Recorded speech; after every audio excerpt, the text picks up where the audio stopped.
श्लोक पहला तीजा। सबना का शो एक है, सत ही रहे हजूर। सबना का दा मतलब सारियां दा, शो दा मतलब मालक, हजूर दा मतलब हाजर नाजर, प्रगट, प्रतख। सब जीवां दा मालक एक है ਤੇ ਉਹ ਸਦਾ ਹੀ ਹਾਜ਼ਰ ਨਾਜ਼ਰ ਰਹਿੰਦਾ ਹੈ, ਸਦਾ ਹੀ ਉਹ ਪ੍ਰਤੱਖ ਹੈ, ਕਦੇ ਵੀ ਉਹ ਛਿਪਿਆ ਹੋਇਆ ਨਹੀਂ ਹੈ, ਹਰ ਥਾਂ ਦੇ ਉੱਤੇ ਹਰ ਵਕਤ ਪ੍ਰਗਟ ਹੈ, ਪ੍ਰਤੱਖ ਹੈ। ਲੇਕਿਨ ਸਾਡੇ ਤੋਂ ਦੂਰੀ ਕਿਉਂ ਹੈ? ਸਾਨੂੰ ਨਜ਼ਰੀ ਕਿਉਂ ਨਹੀਂ ਪੈਂਦਾ? ਅਸੀਂ ਉਹਨੂੰ ਅਨੁਭਵ ਕਿਉਂ ਨਹੀਂ ਕਰ ਪਾਉਂਦੇ? ਸਾਡੀ ਦੂਰੀ ਕਿਉਂ ਹੈ? ਤਾਂ ਗੁਰੂ ਜੀ ਅਗਲੀ ਪੰਕਤੀ ਵਿੱਚ ਸਾਨੂੰ ਸਮਝਾ ਰਹੇ ਨੇ, ਨਾਨਕ ਹੁਕਮ ਨਾ ਮੰਨਈ ਤਾਂ ਘਰ ਹੀ ਅੰਦਰ ਦੂਰ। ਗੁਰੂ ਪਾਤਸ਼ਾਹ ਜੀ ਕਹਿੰਦੇ ਨੇ, हे ਨਾਨਕ, ਜੇ ਕੋਈ ਜੀਵ ਉਸ ਪ੍ਰਭੂ ਦੇ ਹੁਕਮ ਨੂੰ ਨਹੀਂ ਮੰਨਦਾ, ਹੁਕਮ ਰਜ਼ਾ ਦੇ ਵਿੱਚ ਨਹੀਂ ਤੁਰਦਾ, ਹੁਕਮ ਨੂੰ ਨਹੀਂ ਸਮਝਦਾ, ਹੁਕਮ ਨੂੰ ਇੰਪਲੀਮੈਂਟ ਨਹੀਂ ਕਰਦਾ, ਤਾਂ ਘਰ ਦੇ ਅੰਦਰ ਵਸਦਾ ਹੋਇਆ ਹੀ ਉਹ ਦੂਰ ਰਹਿੰਦਾ ਹੈ। ਘਰ ਦੇ ਅੰਦਰ ਹੁੰਦਿਆਂ ਵੀ ਸਾਡੇ ਤੋਂ ਦੂਰ ਹੈ, ਹਰ ਵਕਤ ਹਾਜ਼ਰ ਨਾਜ਼ਰ ਹੁੰਦਿਆਂ ਵੀ ਸਾਡੇ ਤੋਂ ਦੂਰ ਹੈ। ਇਸ ਬਾਰੇ ਆਪਾਂ ਕਾਫੀ ਵਾਰੀ ਵਿਚਾਰ ਕਰ ਚੁੱਕੇ ਹਾਂ। ਜਿਵੇਂ ਕਿ ਸਾਡੇ ਅੰਦਰ ਸਾਰੇ ਗੁਣ ਮੌਜੂਦ ਨੇ, ਸੱਚਾਈ ਹੈ, ਪਿਆਰ ਹੈ, ਦਇਆ ਹੈ, ਮੁਹੱਬਤ ਹੈ, ਇਨਸਾਨੀਅਤ ਹੈ, ਇਹ ਸਾਰੀਆਂ ਚੀਜ਼ਾਂ ਸਾਡੇ ਅੰਦਰ ਹੈ ਨੇ, ਪਰ ਹੁਣ ਅਸੀਂ ਇਹਨਾਂ ਨੂੰ ਯੂਜ਼ ਨਹੀਂ ਕਰ ਰਹੇ।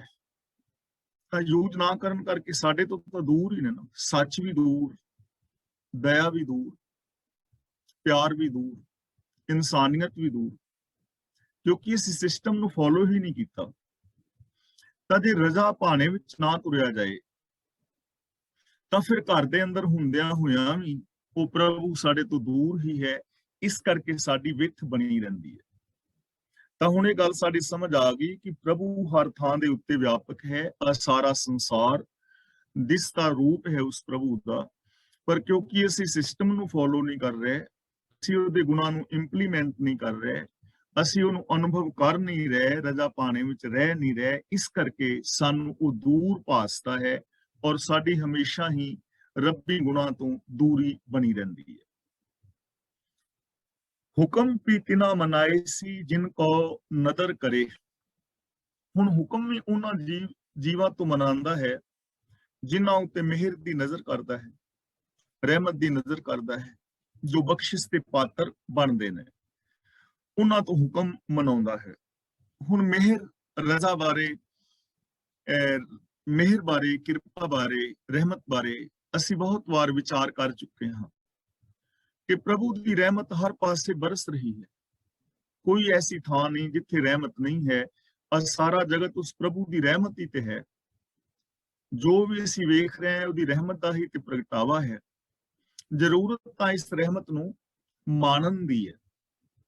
ਜਿਵੇਂ ਕਿ ਮੈਂ ਫਿਰ ਬੇਨਤੀ ਕਰਾਂ, ਸਾਡੇ ਅੰਦਰ ਸਚਾਈ, ਦਇਆ, ਪ੍ਰੇਮ ਆਦਿਕ ਗੁਣ ਰੱਬੀ ਰਹਿਮਤ ਹੀ ਤੇ ਹੈ। ਹੁਣ ਉਸ ਰਹਿਮਤ ਨੂੰ ਸਾ ਮੰਨਣਾ ਹੈ, ਤੇ ਜੇ ਅਸੀਂ ਮਾਣੀਏ ਹੀ ਨਾ ਤਾਂ ਫਿਰ ਇਹਦੇ ਵਿੱਚ ਭੁੱਲ ਰੱਬ ਦੀ ਜਾਂ ਗੁਰੂ ਦੀ ਜਾਂ ਕੁਦਰਤ ਦੀ ਨਹੀਂ ਹੈ। ਇਹਦੇ ਵਿੱਚ ਭੁੱਲ ਤਾਂ ਸਾਡੀ ਖੁਦ ਦੀ ਆਪਣੀ ਹੈ ਕਿ ਅਸੀਂ ਮਾਣ ਹੀ ਨਹੀਂ ਰਹੇ। ਜਿਵੇਂ ਪ੍ਰਸ਼ਾਦਾ ਪਾਣੀ ਘਰ ਵਿੱਚ ਤਿਆਰ ਹੋਇਆ ਹੋਵੇ ਤੇ ਜੇ ਕੋਈ ਬੰਦਾ ਪ੍ਰਸ਼ਾਦਾ ਪਾਣੀ ਛਕੇ ਹੀ ਨਾ, ਰੋਟੀ ਖਾਏ ਹੀ ਨਾ, ਪਾਣੀ ਪੀਵੇ ਹੀ ਨਾ, ਔਰ ਉਹ ਕਹੇ ਕਿ ਮੈਂ ਭੁੱਖਾ ਹਾਂ, ਮੈਂ ਪਿਆਸਾ ਹਾਂ, ਤੇ ਮੇਰੀ ਭੁੱਖ ਪਿਆਸ ਮੇਟ ਨਹੀਂ ਰਹੀ, ਬਾਕੀ ਸਾਰਾ ਟੱਬਰ ਤੇ ਰੱਜਿਆ ਹੋਇਆ ਤੇ ਮੈਂ ਭੁੱਖਾ। ਹੁਣ ਬਾਕੀ ਟੱਬਰ ਤਾਂ ਰੱਜਿਆ ਹੋਇਆ ਕਿਉਂਕਿ ਉਹਨਾਂ ਨੇ ਖਾ ਲਿਆ ਹੈ ਨਾ, ਰੋਟੀ ਖਾ ਲਈ ਹੈ, ਪਾਣੀ ਪੀ ਲਿਆ ਹੈ, ਤੇ ਤੂੰ ਵੀ ਸੱਜਣਾ ਪੀਤਾ ਨਹੀਂ, ਤੈਨੂੰ ਕਿਹਾ ਵੀ ਹੈ ਪੀ ਲੈ। ਤਿਆਰ ਹੈ ਪ੍ਰਸ਼ਾਦਾ ਪਾਣੀ, ਤਿਆਰ ਹੈ ਪ੍ਰਸ਼ਾਦਾ ਪਾਣੀ, ਤਿਆਰ ਹੈ, ਸਾਰੀ ਹਰ ਸ਼ੈ ਤਿਆਰ ਹੈ। ਹੁਣ ਖਾਣਾ ਤਾਂ ਪਏਗਾ ਨਾ, ਇਸ ਨੂੰ ਮੰਨਣਾ ਤੇ ਪਏਗਾ ਨਾ। ਤੇ ਜੇ ਕੋਈ ਉਹਨੂੰ ਮਾਣੇ ਹੀ ਨਾ, ਖਾਏ ਹੀ ਨਾ, ਤਾਂ ਭੁੱਖ ਨਹੀਂ ਮਿਟੇਗੀ।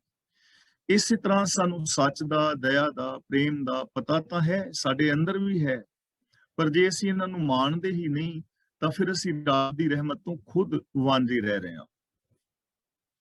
ਹੁਕਮ ਮਨ ਸੁਖ ਪਾਇਆ, ਪ੍ਰੇਮ ਸੁਹਾਗਣ ਹੋਏ।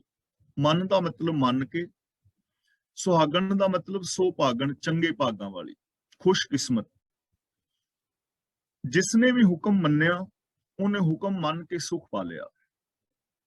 ਪ੍ਰੇਮ ਸੁਹਾਗਣ ਹੋਏ, ਉਹ ਜੀਵ ਇਸਤਰੀ ਪ੍ਰੇਮ ਵਾਲੀ, ਔਰ ਚੰਗੇ ਭਾਗਾਂ ਵਾਲੀ ਹੋ ਗਈ, ਉਹ ਖੁਸ਼ਕਿਸਮਤ ਹੋ ਗਈ, ਉਹਦੇ ਕਰਮ ਚੰਗੇ ਹੋ ਗਏ, ਉਹਦੇ ਭਾਗ ਚੰਗੇ ਹੋ ਗਏ, ਉਹਨੇ ਸੁਖ ਪਾ ਲਿਆ। ਕਿੰਨੇ? ਹੁਕਮ ਮੰਨ, ਜਿਹਨੇ ਹੁਕਮ ਮੰਨਿਆ, ਹੁਕਮ ਮੰਨ ਕੇ। ਤਾਂ ਇਹਦਾ ਮਤਲਬ ਜੇ ਅਸੀਂ ਰੱਬੀ ਰਜ਼ਾ ਦੇ ਵਿੱਚ ਰਹੀਏ, ਹੁਕਮ ਨੂੰ ਮੰਨੀਏ, ਤਾਂ ਸਾਡੀ ਜ਼ਿੰਦਗੀ ਅੰਦਰ ਵੀ ਸੁਖ ਆ ਸਕਦਾ ਹੈ। ਹੁਕਮ ਦੇ ਅੰਦਰ ਹੀ ਪ੍ਰੇਮ ਵੀ ਸਾਨੂੰ ਮਿਲ ਸਕਦਾ ਹੈ, ਕਿਉਂਕਿ ਸਿਸਟਮ ਹੈ ਨਾ। ਜੇ ਅਸੀਂ ਪ੍ਰੇਮ ਕਰਾਂਗੇ, ਜੇ ਹੁਕਮ ਨੂੰ ਫੋਲੋ ਕਰਾਂਗੇ, ਰਜ਼ਾ ਨੂੰ ਫੋਲੋ ਕਰਾਂਗੇ, ਸਿਸਟਮ ਨੂੰ ਫੋਲੋ ਕਰਾਂਗੇ, ਤਾਂ ਹੀ ਸਾਡੀ ਜ਼ਿੰਦਗੀ ਦੇ ਅੰਦਰ ਪ੍ਰੇਮ ਪੈਦਾ ਹੋਏਗਾ। ਜੇ ਮੈਂ ਹੁਣ ਪ੍ਰੇਮ ਚਾਹੁੰਦਾ ਹਾਂ ਤੁਹਾਡੇ ਤੋਂ, ਤਾਂ ਇਹ ਤਾਂ ਨਹੀਂ ਹੋ ਸਕਦਾ ਕਿ ਮੈਂ ਤੁਹਾਡੇ ਨਾਲ ਈਰਖਾ ਕਰਾਂ, ਵੈਰ ਕਰਾਂ ਤੇ ਤੁਸੀਂ ਮੇਰੇ ਨਾਲ ਪ੍ਰੇਮ ਕਰੋ। ਐਸਾ ਤਾਂ ਨਹੀਂ ਹੋਏਗਾ ਨਾ।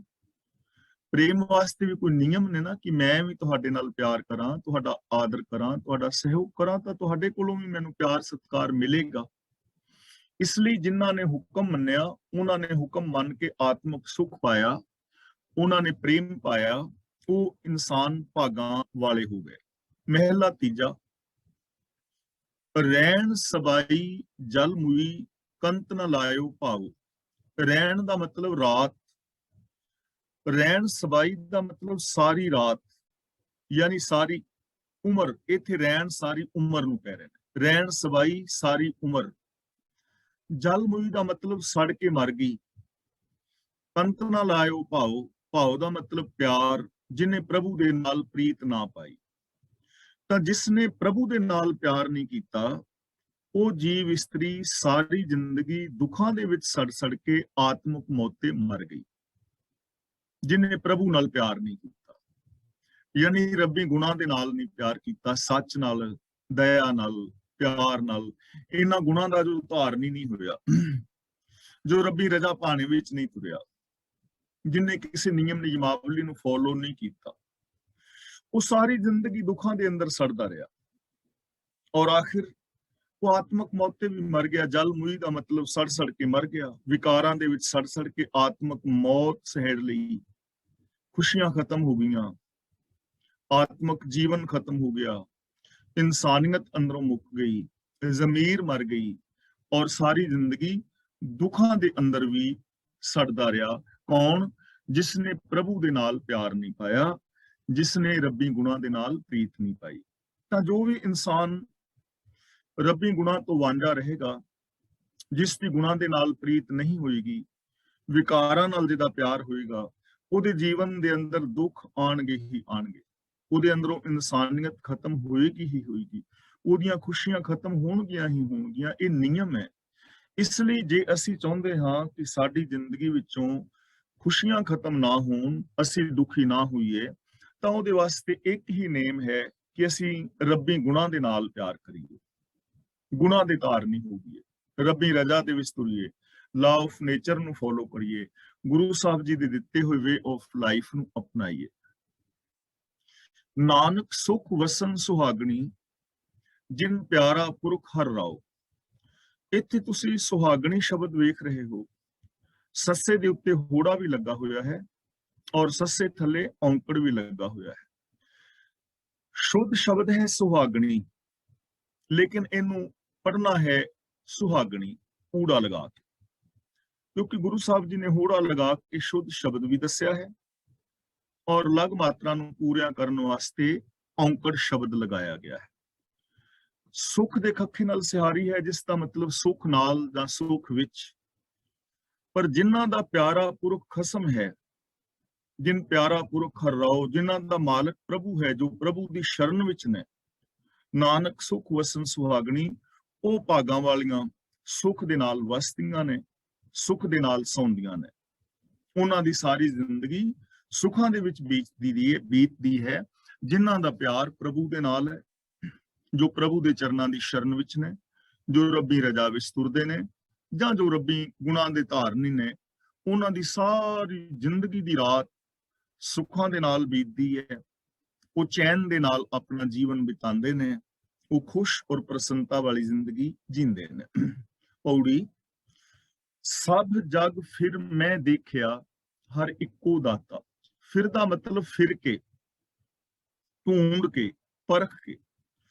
ਮੈਂ ਸਾਰਾ ਜਗਤ ਵੇਖ ਕੇ, ਫਿਰ ਕੇ, ਢੂੰਡ ਕੇ, ਪਰਖ ਕੇ ਦੇਖ ਲਿਆ ਹੈ ਹਰ ਇੱਕੋ ਦਾਤਾ, ਸਭ ਜੀਵਾਂ ਨੂੰ ਦਾਤਾਂ ਦੇਣ ਵਾਲਾ ਇੱਕੋ ਹੀ ਹੈ। ਗੁਰੂ ਪਾਤਸ਼ਾਹ ਜੀ ਕਹਿੰਦੇ ਨੇ, ਮੈਂ ਸਾਰੇ ਜਗਤ ਨੂੰ ਫਿਰ ਕੇ ਯਾਨੀ ਢੂੰਡ ਕੇ, ਵੇਖ ਕੇ, ਪਰਖ ਕੇ ਦੇਖ ਲਿਆ ਹੈ ਕਿ ਦਾਤਾਂ ਦੇਣ ਵਾਲਾ ਦਾਤਾ ਇੱਕੋ ਹੀ ਹੈ। ਹੁਣ ਇਹ ਚੀਜ਼ ਸਾਡੀ ਸਮਝ ਦੇ ਅੰਦਰ ਬਹਿਣੀ ਚਾਹੀਦੀ ਹੈ। ਜਿਨ੍ਹਾਂ ਦੀ ਜ਼ਿੰਦਗੀ ਦੇ ਅੰਦਰ, ਜਿਨ੍ਹਾਂ ਦੀ ਸਮਝ ਵਿੱਚ ਚੀਜ਼ ਬੈਠ ਗਈ, ਉਹਨਾਂ ਦੀ ਭਟਕਣਾ ਮੁੱਕ ਗਈ।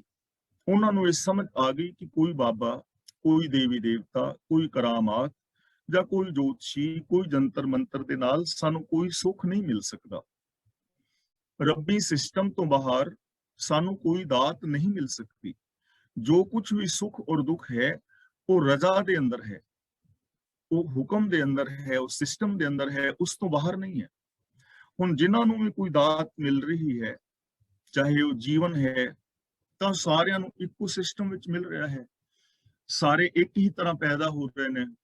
ਇੱਕ ਹੀ ਹਵਾ ਹੈ ਸਾਡੇ ਵਾਸਤੇ, ਧਰਤੀ ਹੈ, ਚੰਦਰਮਾ ਹੈ, ਸੂਰਜ ਹੈ, ਪਾਣੀ ਹੈ, ਤਾਂ ਇੱਕ ਹੀ ਸਿਸਟਮ ਹੈ ਨਾ।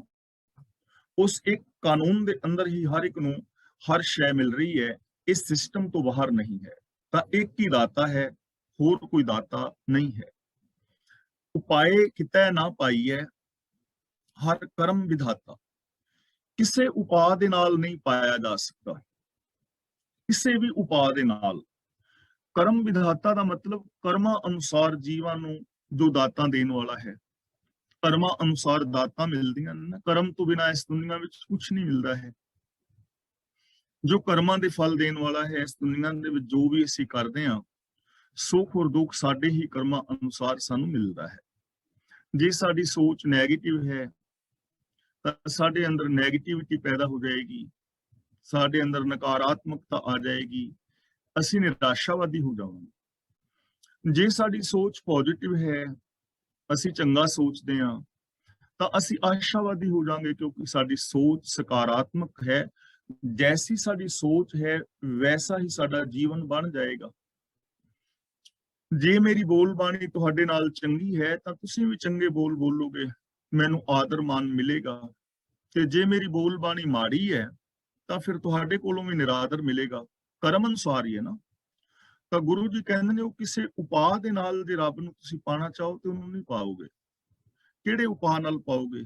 ਜਪ ਤਪ ਸੰਜਮ ਕਰਕੇ ਥੋੜੀ ਮਿਲੇਗਾ। ਜਿਹੜਾ ਕਦੇ ਵਿਛੜਿਆ ਹੀ ਨਹੀਂ, ਜਿਹੜਾ ਕਿਤੇ ਗਿਆ ਹੀ ਨਹੀਂ, ਉਹ ਤਾਂ ਸਮਰਪਣ ਕਰਨਾ ਹੈ, ਉਹਦੀ ਰਜ਼ਾ ਭਾਣੇ ਦੇ ਵਿੱਚ ਤੁਰਨਾ ਹੈ, ਗੁਣਾਂ ਨੂੰ ਅਪਣਾਉਣਾ ਹੈ। ਤਾਂ ਗੁਰੂ ਪਾਤਸ਼ਾਹ ਜੀ ਕਹਿੰਦੇ ਨੇ, ਉਹ ਕਿਸੇ ਉਪਾਅ ਨਾਲ, ਉਪਾਅ ਦਾ ਮਤਲਬ ਚਤੁਰਾਈਆਂ ਦੇ ਨਾਲ ਉਹ ਸਾਨੂੰ ਨਹੀਂ ਲੱਭਦਾ। ਜੇ ਬੰਦਾ ਚਤੁਰਾਈਆਂ ਕਰੇ, ਅੰਦਰੋਂ ਹੋਰ ਹੋਵੇ, ਬਾਹਰੋਂ ਹੋਰ ਹੋਵੇ, ਤਾਂ ਉਹ ਚਤੁਰਾਈਆਂ ਦੇ ਨਾਲ ਨਹੀਂ ਮਿਲਦਾ, ਜੋ ਕਰਮਾਂ ਅਨੁਸਾਰ ਫਲ ਦੇਣ ਵਾਲਾ ਹੈ। ਕਿਵੇਂ ਸਾਨੂੰ ਮਿਲੇਗਾ ਫਿਰ ਉਹ? ਗੁਰ ਸ਼ਬਦੀ ਹਰ ਮਨ ਵਸੈ, ਹਰ ਸਹਿਜੇ ਜਾਤਾ। ਸਹਿਜੇ ਦਾ ਮਤਲਬ ਸੁਭਾਵਕ, ਮਨ ਵਸੈ ਦਾ ਮਤਲਬ ਮਨ ਵਿੱਚ ਵਸ ਜਾਂਦਾ ਹੈ। ਗੁਰ ਸ਼ਬਦੀ ਦਾ ਮਤਲਬ ਗੁਰੂ ਦੇ ਸ਼ਬਦ ਰਾਹੀਂ। ਤਾਂ ਗੁਰੂ ਜੀ ਕਹਿੰਦੇ ਨੇ, ਸਿਰਫ ਗੁਰੂ ਦੇ ਸ਼ਬਦ ਰਾਹੀਂ ਸਾਡੇ ਹਿਰਦੇ ਵਿੱਚ ਵਸਦਾ ਹੈ ਔਰ ਉਹਨੂੰ ਸੌਖੇ ਹੀ ਪਛਾਣਿਆ ਜਾ ਸਕਦਾ ਹੈ। ਗੁਰੂ ਦੇ ਸ਼ਬਦ ਦਾ ਮਤਲਬ ਹੈ ਗੁਰੂ ਦਾ ਗਿਆਨ, ਗੁਰੂ ਦੀ ਫਿਲਾਸਫੀ, ਗੁਰੂ ਦਾ ਦਿੱਤਾ ਹੋਇਆ ਵੇ ਆਫ ਲਾਈਫ, ਗੁਰੂ ਦੀ ਮੱਤ, ਗੁਰੂ ਦੇ ਸਿਧਾਂਤ, ਕੋਈ ਵੀ ਸ਼ਬਦ ਜਿਹਦੇ ਨਾਲ ਤੁਹਾਨੂੰ ਸਮਝ ਵਿੱਚ ਆ ਜਾਏ। ਤਾਂ ਗੁਰੂ ਦੇ ਗਿਆਨ ਮੁਤਾਬਕ, ਗੁਰੂ ਦੇ ਉਪਦੇਸ਼ ਮੁਤਾਬਕ ਸਾਡੇ ਹਿਰਦੇ ਵਿੱਚ ਵਸਦਾ ਹੈ। ਯਾਨੀ ਜੇ ਗੁਰੂ ਦੇ ਉਪਦੇਸ਼ ਮੁਤਾਬਕ ਜ਼ਿੰਦਗੀ ਜੀਵੀ ਜਾਏ, ਜੇ ਗੁਰਬਾਣੀ ਦੇ ਬਚਨਾਂ ਤੇ ਅਮਲ ਕੀਤਾ ਜਾਏ, ਤਾਂ ਫਿਰ ਉਹ ਮਨ ਦੇ ਅੰਦਰ ਆਵਸਥਾ ਹੈ ਔਰ ਉਹਨੂੰ ਸਹਿਜੇ ਹੀ ਪਛਾਣਿਆ ਜਾ ਸਕਦਾ ਹੈ। ਸਹਿਜੇ ਹੀ ਉਹਦੇ ਨਾਲ ਜਾਣ ਪਛਾਣ ਹੋ ਜਾਂਦੀ ਹੈ, ਉਹਦੇ ਨਾਲ ਸਾਂਝ ਪੈ ਜਾਂਦੀ ਹੈ। ਜੇ ਅਸੀਂ ਗੁਰੂ ਦੇ ਸ਼ਬਦ ਅਨੁਸਾਰ ਜ਼ਿੰਦਗੀ ਜੀਂਦੇ ਹਾਂ ਤਾਂ ਸਾਨੂੰ ਚਾਹੀਦਾ ਹੈ ਮਨ, ਬਚਨ ਔਰ ਕਰਮ ਕਰਕੇ ਗਿਆਨ ਗੁਰੂ ਦੀ ਅਗਵਾਈ ਵਿੱਚ ਜੀਵਨ ਜੀਵਿਆ ਜਾਏ, ਤਾਂ ਹੀ ਅਸੀਂ ਐਸੀ ਜ਼ਿੰਦਗੀ ਜੀ ਸਕਾਂਗੇ ਜਿਸ ਸੋਚ ਅਨੁਸਾਰ ਹਰ ਥਾਂ ਤੇ ਉਸ ਪ੍ਰਭੂ ਨੂੰ ਵਿਆਪਕ ਸਮਝਿਆ ਜਾਣਿਆ ਜਾ ਸਕਦਾ ਹੈ। ਅੰਦਰੋਂ ਤ੍ਰਿਸ਼ਨਾ ਅਗਨ ਗਈ, ਹਰ ਅੰਮ੍ਰਿਤਸਰ ਨਾਤਾ। ਇਹਨੂੰ ਨਾਤਾ ਨਹੀਂ ਪੜਨਾ, ਨੰਨੇ ਦੇ ਪੈਰ ਥੱਲੇ ਅੱਧਾ ਹਾ ਹਿਲਾ ਕੇ ਨਾਤਾ। ਜੇ ਨਾਤਾ ਪੜਾਂਗੇ ਤੇ ਨਾਤਾ ਦਾ ਮਤਲਬ ਹੁੰਦਾ ਹੈ ਰਿਸ਼ਤਾ ਜਾਂ ਸੰਬੰਧ, ਨਾਤਾ ਦਾ ਮਤਲਬ ਹੁੰਦਾ ਹੈ ਨਹਾਉਣਾ। ਅੰਦਰੋਂ ਤ੍ਰਿਸ਼ਨਾ ਅਗਨ ਬੁਝੀ, ਹਰ ਅੰਮ੍ਰਿਤਸਰ ਨਾਤਾ। ਅੰਮ੍ਰਿਤਸਰ ਦਾ ਮਤਲਬ ਅੰਮ੍ਰਿਤ ਦਾ ਸਰੋਵਰ ਜਿਸ ਵਿੱਚ ਅੰਮ੍ਰਿਤ ਹੈ, ਯਾਨੀ ਸਤਸੰਗਤ, ਜਿੱਥੇ ਨਾਮ ਜਲ ਹੈ, ਪ੍ਰਭੂ ਦੇ ਗੁਣਾਂ ਦਾ ਸਰੋਵਰ।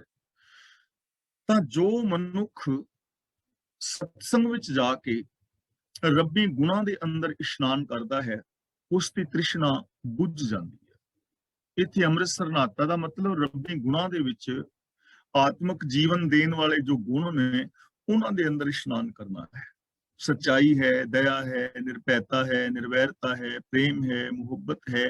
ਇਹਨਾਂ ਗੁਣਾਂ ਦੇ ਅੰਦਰ ਆਪਣੀ ਮੈਂਟੈਲਿਟੀ ਨੂੰ ਇਸ਼ਨਾਨ ਕਰਾਉਣਾ ਹੈ ਔਰ ਅਵਗੁਣਾਂ ਦੀ ਮੈਲ ਉਤਾਰਨੀ ਹੈ। ਜੋ ਇਹਨਾਂ ਗੁਣਾਂ ਦੇ ਸਰੋਵਰ ਵਿੱਚ ਇਸ਼ਨਾਨ ਕਰਦੇ ਨੇ, ਗੁਰੂ ਗਿਆਨ ਰਾਹੀਂ ਜੋ ਆਪਣੀ ਮੱਤ ਨੂੰ ਸਾਫ਼ ਕਰ ਲੈਂਦੇ ਨੇ, ਫਿਰ ਉਹਨਾਂ ਦੀ ਨਿਸ਼ਾਨੀ ਇਹ ਹੈ ਕਿ ਉਹਨਾਂ ਦੀ ਜ਼ਿੰਦਗੀ ਚੋਂ ਤ੍ਰਿਸ਼ਨਾ ਦੀ ਆਗ ਬੁਝ ਜਾਂਦੀ ਹੈ। ਉਹਨਾਂ ਦੇ ਅੰਦਰ ਪਾਪ ਵਿਕਾਰ ਨਹੀਂ ਰਹਿੰਦੇ, ਉਹਨਾਂ ਦੇ ਅੰਦਰ ਲੁੱਟ ਖਸੁੱਟ ਵਾਲੀ ਬਿਰਤੀ ਨਹੀਂ ਰਹਿ ਜਾਂਦੀ। ਇਹ ਉਹਨਾਂ ਦੇ ਜੀਵਨ ਦੀ ਨਿਸ਼ਾਨੀ ਹੈ ਔਰ ਇਹ ਉਹਨਾਂ ਦੀ ਪ੍ਰਾਪਤੀ ਹੈ। ਵੱਡੀ ਵਡਿਆਈ ਵੱਡੇ ਕੀ ਗੁਰਮੁਖ ਬੁਲਾਤਾ। ਬੁਲਾਤਾ ਦਾ ਮਤਲਬ ਬੁਲਾਉਂਦਾ ਹੈ, ਆਪਣੀ ਸਿਫਤ ਕਰਾਉਂਦਾ ਹੈ। ਤਾਂ ਇਹ ਉਸ ਵੱਡੇ ਦੀ ਵਡਿਆਈ ਹੈ, ਲੇਕਿਨ ਉਹ ਸਿਫਤ ਸਲਾਹ ਆਪਣੀ ਗੁਰੂ ਦੀ ਰਾਹੀਂ ਕਰਾਉਂਦਾ ਹੈ। ਯਾਨੀ ਜੋ ਗੁਰੂ ਦੇ ਚਰਨਾਂ ਦੀ ਸ਼ਰਨ ਵਿੱਚ ਆਉਂਦਾ ਹੈ ਨਾ, ਉਹਦੀ ਇਹ ਨਿਸ਼ਾਨੀ ਹੈ ਕਿ ਉਹ ਪ੍ਰਭੂ ਦੀ ਸਿਫਤ ਸਲਾਹ ਕਰਦਾ ਹੈ।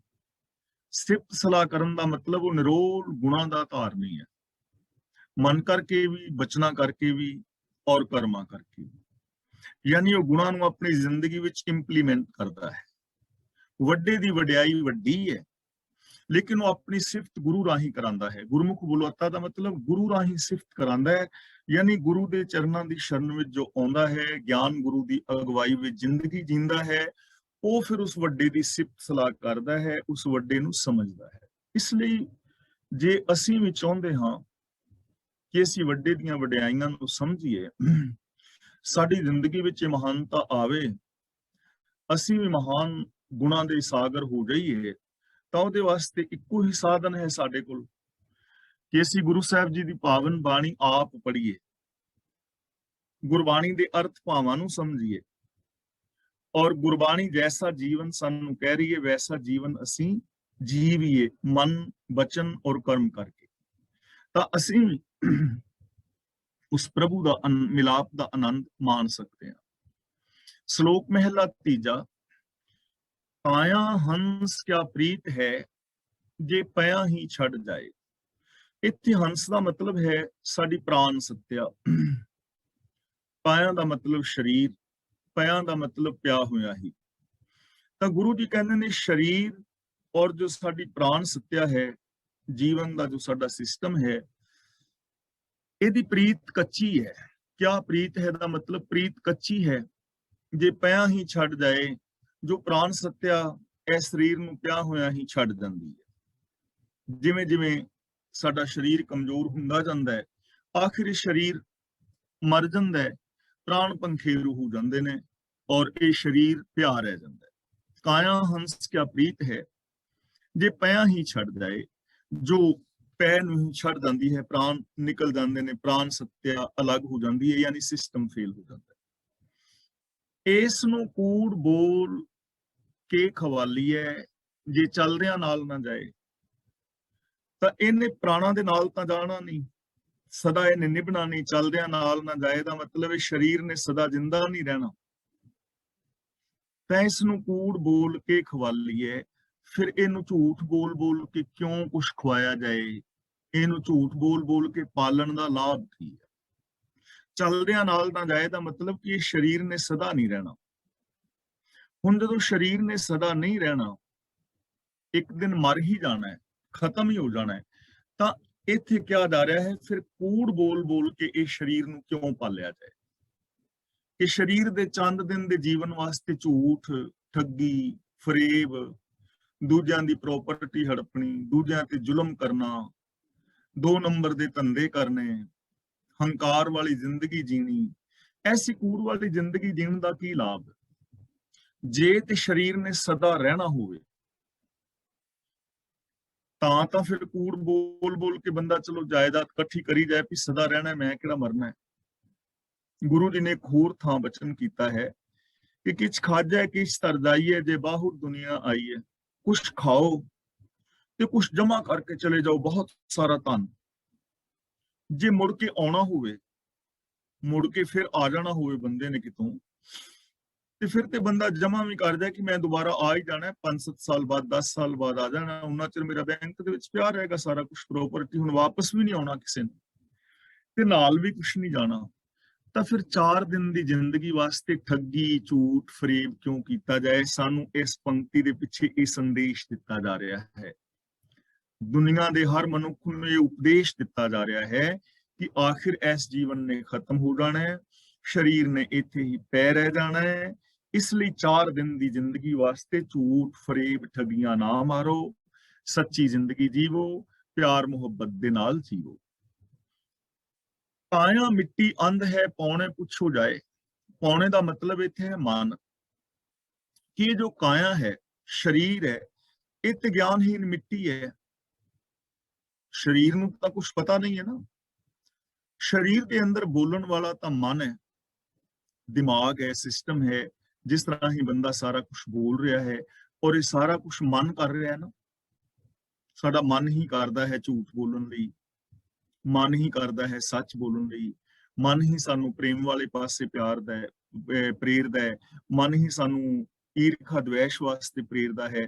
ਤਾਂ ਮਨ ਤੋਂ ਪੁੱਛੋ। ਕਾਇਆ ਮਿੱਟੀ ਅੰਧ ਹੈ, ਇਹ ਜੋ ਕਾਇਆ ਪਈ ਹੈ ਤੇ ਅੰਨੀ ਹੈ, ਮਿੱਟੀ ਅਗਿਆਨੀ ਮਿੱਟੀ ਹੈ। ਮਨ ਤੋਂ ਪੁੱਛੋ, ਆਪਣੇ ਮਨ ਤੋਂ ਪੁੱਛੋ ਕਿ ਇਹ ਕੈਸੀ ਪ੍ਰੀਤ ਹੈ। ਤਾਂ ਗੁਰੂ ਜੀ ਕਹਿੰਦੇ ਨੇ ਵੀ ਹੁਣ ਪੁੱਛਿਆ ਜਾਏ ਮਨ ਤੋਂ ਵੀ ਠੱਗੀਆਂ ਠੋਰੀਆਂ ਕਿਉਂ? ਤਾਂ ਕੋ ਜਵਾਬ ਕੀ ਮਿਲੇਗਾ? ਹੋਂ ਤਾਂ ਮਾਇਆ ਮੋਹਿਆ, ਫਿਰ ਆਵਾਂ ਜਾਏ, ਕਿ ਮੈਂ ਤਾਂ ਮਾਇਆ ਦਾ ਮੋਹਿਆ ਹੋਇਆ ਹਾਂ। ਮੋਹਿਆ ਹੋਇਆ ਦਾ ਮਤਲਬ ਖਚਿਤ ਹਾਂ। ਇਸ ਕਰਕੇ ਫਿਰ ਆਵਾਂ ਜਾਏ ਦਾ ਮਤਲਬ, ਆਉਣਾ ਜਾਣਾ ਦਾ ਮਤਲਬ ਭਟਕ ਰਿਹਾ ਹਾਂ, ਮੈਂ ਭਟਕਣਾ ਦੇ ਅੰਦਰ ਪਿਆ ਹੋਇਆ ਹਾਂ, ਮੈਂ ਮਾਇਆ ਦਾ ਮੋਹਿਆ ਹੋਇਆ। ਤਾਂ ਇੱਥੇ ਗੁਰੂ ਪਾਤਸ਼ਾਹ ਜੀ ਸਮਝਾ ਰਹੇ ਨੇ ਕਿ ਮਨ ਜਿਹੜਾ ਹੈ ਮਾਇਆ ਦਾ ਮੋਹਿਆ ਹੋਇਆ ਹੈ। ਤੇ ਮਾਇਆ ਕੀ ਹੈ? ਇਹ ਚੀਜ਼ ਨੂੰ ਅਸੀਂ ਚੰਗੀ ਤਰ੍ਹਾਂ ਸਮਝਦੇ ਹਾਂ। ਉਹ ਬਿਰਤੀ, ਉਹ ਸੋਚ ਜੋ ਸਾਡੇ ਅੰਦਰ ਸੈਲਫਿਸ਼ਨੈਸ ਪੈਦਾ ਕਰਦੀ ਹੈ, ਉਹ ਸੋਚ ਜੋ ਸਾਡੇ ਅੰਦਰ ਮੇਰ ਪੇਰ ਦੇ ਵਿਤਕਰੇ ਪੈਦਾ ਕਰਦੀ ਹੈ, ਉਹ ਸੋਚ ਜੋ ਸਾਨੂੰ ਇੱਕ ਦੂਜੇ ਨਾਲ ਰੱਬ ਵਰਗਾ ਪਿਆਰ ਸਤਿਕਾਰ ਨਹੀਂ ਕਰਨ ਦਿੰਦੀ। ਮਨ ਉਸ ਸੋਚ ਦਾ ਮੋਹਿਆ ਹੋਇਆ ਹੈ, ਤੇ ਇਸ ਸੋਚ ਕਰਕੇ ਮਨ ਭਟਕ ਰਿਹਾ ਹੈ। ਇਸ ਸੋਚ ਕਰਕੇ ਮਨ ਕੂੜ, ਠੱਗੀਆਂ, ਠੋਰੀਆਂ ਵਾਸਤੇ ਪ੍ਰੇਰੀ ਜਾਂਦਾ ਹੈ। ਜੇ ਹੁਣ ਇਹ ਸੋਚ ਅੰਦਰੋਂ ਖਤਮ ਹੋ ਜਾਏ ਤਾਂ ਫਿਰ ਮਨ ਦੀ ਭਟਕਣਾ ਵੀ ਖਤਮ ਹੋ ਸਕਦੀ ਹੈ। ਜ਼ਿੰਦਗੀ ਦੇ ਅੰਦਰੋਂ ਠੱਗੀਆਂ, ਠੋਰੀਆਂ, ਬੇਈਮਾਨੀਆਂ ਵੀ ਖਤਮ ਹੋ ਸਕਦੀਆਂ ਨੇ। ਹੋਂ ਤਾਂ ਮਾਇਆ ਮੋਹਿਆ, ਫਿਰ ਆਵਾਂ ਜਾਏ। ਮਨ ਕਹਿੰਦਾ ਹੈ ਮੈਂ ਮਾਇਆ ਦਾ ਮੋਹਿਆ ਹੋਇਆ ਹਾਂ, ਇਸ ਕਰਕੇ ਭਟਕਣਾ ਦੇ ਵਿੱਚ ਹਾਂ। ਤੇ ਕਿਉਂ ਹੈ ਭਟਕਣਾ ਦੇ ਵਿੱਚ? ਸੱਚ ਦੇ ਵਿੱਚ ਕਿਉਂ ਨਹੀਂ ਸਮਾਇਆ? ਉਹਦਾ ਰੀਜ਼ਨ ਦੱਸ ਰਹੇ ਨੇ ਨਾਨਕ, ਹੁਕਮ ਨਾ ਜਾਤੋ ਖਸਮ ਕਾ। ਜੇ ਰਹਾਂ ਸੱਚ ਸਮਾਏ, ਰਹਾਂ ਦਾ ਮਤਲਬ ਮੈਂ ਰਹਾਂ, ਬਿੰਦੀ ਲਗਾ ਕੇ ਪੜਨਾ ਹੈ, ਰਹਾਂ ਫਸਟ ਪਰਸਨ ਦੀ ਗੱਲ ਹੈ। ਮੈਂ ਖਸਮ ਦਾ ਹੁਕਮ ਨਹੀਂ ਪਛਾਣਿਆ।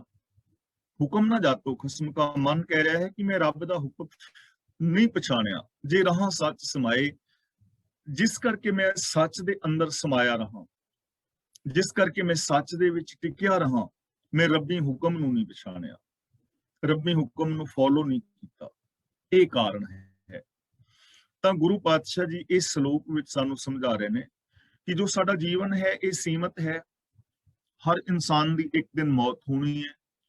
ਤਾਂ 4 ਦਿਨ ਦੀ ਜ਼ਿੰਦਗੀ ਵਾਸਤੇ ਇਹ ਸਰੀਰ ਦੀ ਪਾਲਣਾ ਪੋਸ਼ਣਾ ਠੱਗੀਆਂ ਠੋਰੀਆਂ ਦੇ ਨਾਲ ਨਹੀਂ ਕਰਨੀ ਚਾਹੀਦੀ, ਆਪਣੀ ਸੱਚ ਦੀ ਕਿਰਤ ਕਮਾਈ ਦੇ ਨਾਲ ਸਰੀਰ ਨੂੰ ਪਾਲਣਾ ਚਾਹੀਦਾ ਹੈ। ਨਾਨਕ ਸੋ ਪ੍ਰਭ ਸਿਮਰਿਐ, ਤਿਸ ਦੇਹੀ ਕੋ ਪਾਲ, ਯਾਨੀ ਸੱਚ ਨੂੰ ਬੇਸ ਬਣਾ ਕੇ ਆਪਣੀ ਕਿਰਤ ਜਿਹੜੀ ਕਰਨੀ ਚਾਹੀਦੀ ਹੈ। ਮਨ ਰਾਹੀਂ ਪ੍ਰਭੂ ਦੇ ਹੁਕਮ ਨੂੰ ਮੰਨਣਾ ਚਾਹੀਦਾ ਹੈ। ਜਦੋਂ ਮਨ ਰੱਬੀ ਹੁਕਮ ਨੂੰ ਨਹੀਂ ਮੰਨਦਾ, ਇਹ ਮਾਇਆ ਵਾਲੀ ਸੋਚ ਦੇ ਅੰਦਰ ਗ੍ਰਸਤ ਹੋ ਜਾਂਦਾ ਹੈ। ਫਿਰ ਇਹ ਮਨ ਭਟਕਣਾ ਦੇ ਵਿੱਚ ਪੈਂਦਾ ਹੈ, ਜੀਵਨ ਦੇ ਅਸਲ ਰਾਹ ਤੋਂ ਥਿੜਕ ਜਾਂਦਾ ਹੈ, ਔਰ ਇਹ ਸੱਚ ਨੂੰ ਛੱਡ ਕੇ ਝੂਠ ਦੇ ਅੰਦਰ ਖਚਤ ਹੋ ਕੇ ਤੇ ਇਹ ਜੀਵਨ ਨੂੰ ਉਲਝਾ ਦਿੰਦਾ ਹੈ। ਮਹਿਲਾ ਤੀਜਾ, ਏਕੋ ਨਿਹਚਲ ਨਾਮ ਧਨ, ਹੋਰ ਧਨ ਆਵੇ ਜਾਏ। ਨਿਹਚਲ ਦਾ ਮਤਲਬ ਸਦਾ ਕਾਇਮ ਰਹਿਣ ਵਾਲਾ।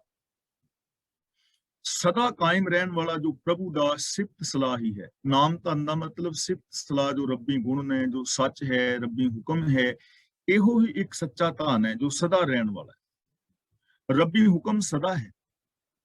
ਇਹ ਸਿਸਟਮ ਨੇ ਕਦੇ ਖਤਮ ਨਹੀਂ ਹੋਣਾ। ਹਰ ਚੀਜ਼ ਰਜਾ ਦੇ ਵਿੱਚ ਹੈ। ਜਦੋਂ ਤੋਂ ਇਸ ਸੰਸਾਰ ਹੋਂਦ ਵਿੱਚ ਆਇਆ ਹੈ, ਉਦੋਂ ਤੋਂ ਹਰ ਚੀਜ਼ ਰਜਾ ਵਿੱਚ ਹੈ, ਭਾਣੇ ਵਿੱਚ ਹੈ, ਹੁਕਮ ਵਿੱਚ ਹੈ, ਹੁਕਮ ਵਿੱਚ ਹੀ ਹੈ, ਹੁਕਮ ਵਿੱਚ ਹੀ ਰਹੇਗੀ। ਇਹ ਨਿਹਚਲ ਹੈ। ਤੇ ਜੋ ਹੁਕਮ ਦੇ ਅੰਦਰ ਰਹਿ ਕੇ ਕਰਮ ਕੀਤੇ ਜਾਣਗੇ, ਉਹਨਾਂ ਕਰਮਾਂ ਰਾਹੀਂ ਪੈਦਾ ਹੋਇਆ ਸੁੱਖ ਵੀ ਨਿਹਚਲ ਹੋਏਗਾ। ਹੋਰ ਧਨ ਆਵੇ ਜਾਏ, ਹੋਰ ਜੋ ਧਨ ਹੈ, ਹੁਕਮ ਤੋਂ ਬਾਹਰ ਜੋ ਕੰਮ ਕਰਨੇ ਨੇ, ਉਹ ਆਉਣ ਜਾਣ ਵਾਲਾ ਹੈ। ਭਾਵ ਕਿ ਉਹ ਕਦੇ ਆਇਆ ਤੇ ਕਦੇ ਚਲਿਆ ਗਿਆ, ਉਹਦੇ ਰਾਹੀਂ ਸਾਨੂੰ ਸदैवी ਸੁੱਖ ਨਹੀਂ ਮਿਲਣਗੇ। ਝੂਠ ਬੋਲ ਲੋ, ਝੂਠ ਬੋਲ ਕੇ ਥੋੜਾ ਜਿਹਾ ਚਿਰ ਹੋ ਸਕਦਾ ਤੁਹਾਨੂੰ ਸ਼ਾਂਤੀ ਮਿਲ ਜਾਏ, ਖੁਸ਼ੀ ਮਿਲ ਜਾਏ, ਹੋ ਸਕਦਾ ਕਿਸੇ ਨੂੰ ਮਿਲੇ, ਲੇਕਿਨ ਝੂਠ ਵਾਲੀ ਖੁਸ਼ੀ ਸदैवी ਨਹੀਂ ਹੈ। ਆਖਿਰ ਉਸ ਝੂਠ ਦਾ ਪਰਦਾਫਾਸ਼ ਹੋਣਾ ਹੈ ਤੇ ਉਹ ਝੂਠ ਦੀ ਖੁਸ਼ੀ ਨੇ ਖਤਮ ਹੋ ਜਾਣਾ। ਲੱਭ ਲੋਭ ਕਰਕੇ ਧਨ ਅਸੀਂ ਲੈ ਆਵਾਂਗੇ, ਪਲ ਭਰ ਦੀ ਸਾਨੂੰ ਖੁਸ਼ੀ ਮਿਲ ਸਕਦੀ ਹੈ ਕਿ ਸਾਡੇ ਕੋਲ ਇੰਨਾ ਸਾਰਾ ਪੈਸਾ ਆ ਗਿਆ ਹੈ, ਪਰ ਆਖਿਰ ਜ਼ਿੰਦਗੀ ਦੇ ਅੰਦਰ ਉਹ ਪਛਤਾਵਾ ਕਰਦਾ ਹੈ। ਜਦੋਂ ਅਸੀਂ ਕਿਸੇ ਦੀ ਠੱਗੀ ਠੋਰੀ ਮਾਰਦੇ ਹਾਂ, ਫਿਰ ਉਹਦਾ ਪਤਾ ਲੱਗਦਾ ਹੈ, ਤਾਂ ਫਿਰ ਸਾਨੂੰ ਨਮੋਸ਼ੀ ਦਾ ਮੂੰਹ ਤਾਂ ਵੇਖਣਾ ਪੈਂਦਾ ਹੈ ਨਾ। ਤਾਂ ਗੁਰੂ ਪਾਤਸ਼ਾਹ ਜੀ ਕਹਿੰਦੇ ਨੇ, ਜੇ ਸदैवी ਸੁੱਖ ਚਾਹੁੰਦੇ ਹਾਂ ਤਾਂ ਸदैवी ਸੁੱਖ ਕੇਵਲ ਰੱਬੀ ਗੁਣਾਂ ਦੇ ਵਿੱਚ ਹੈ।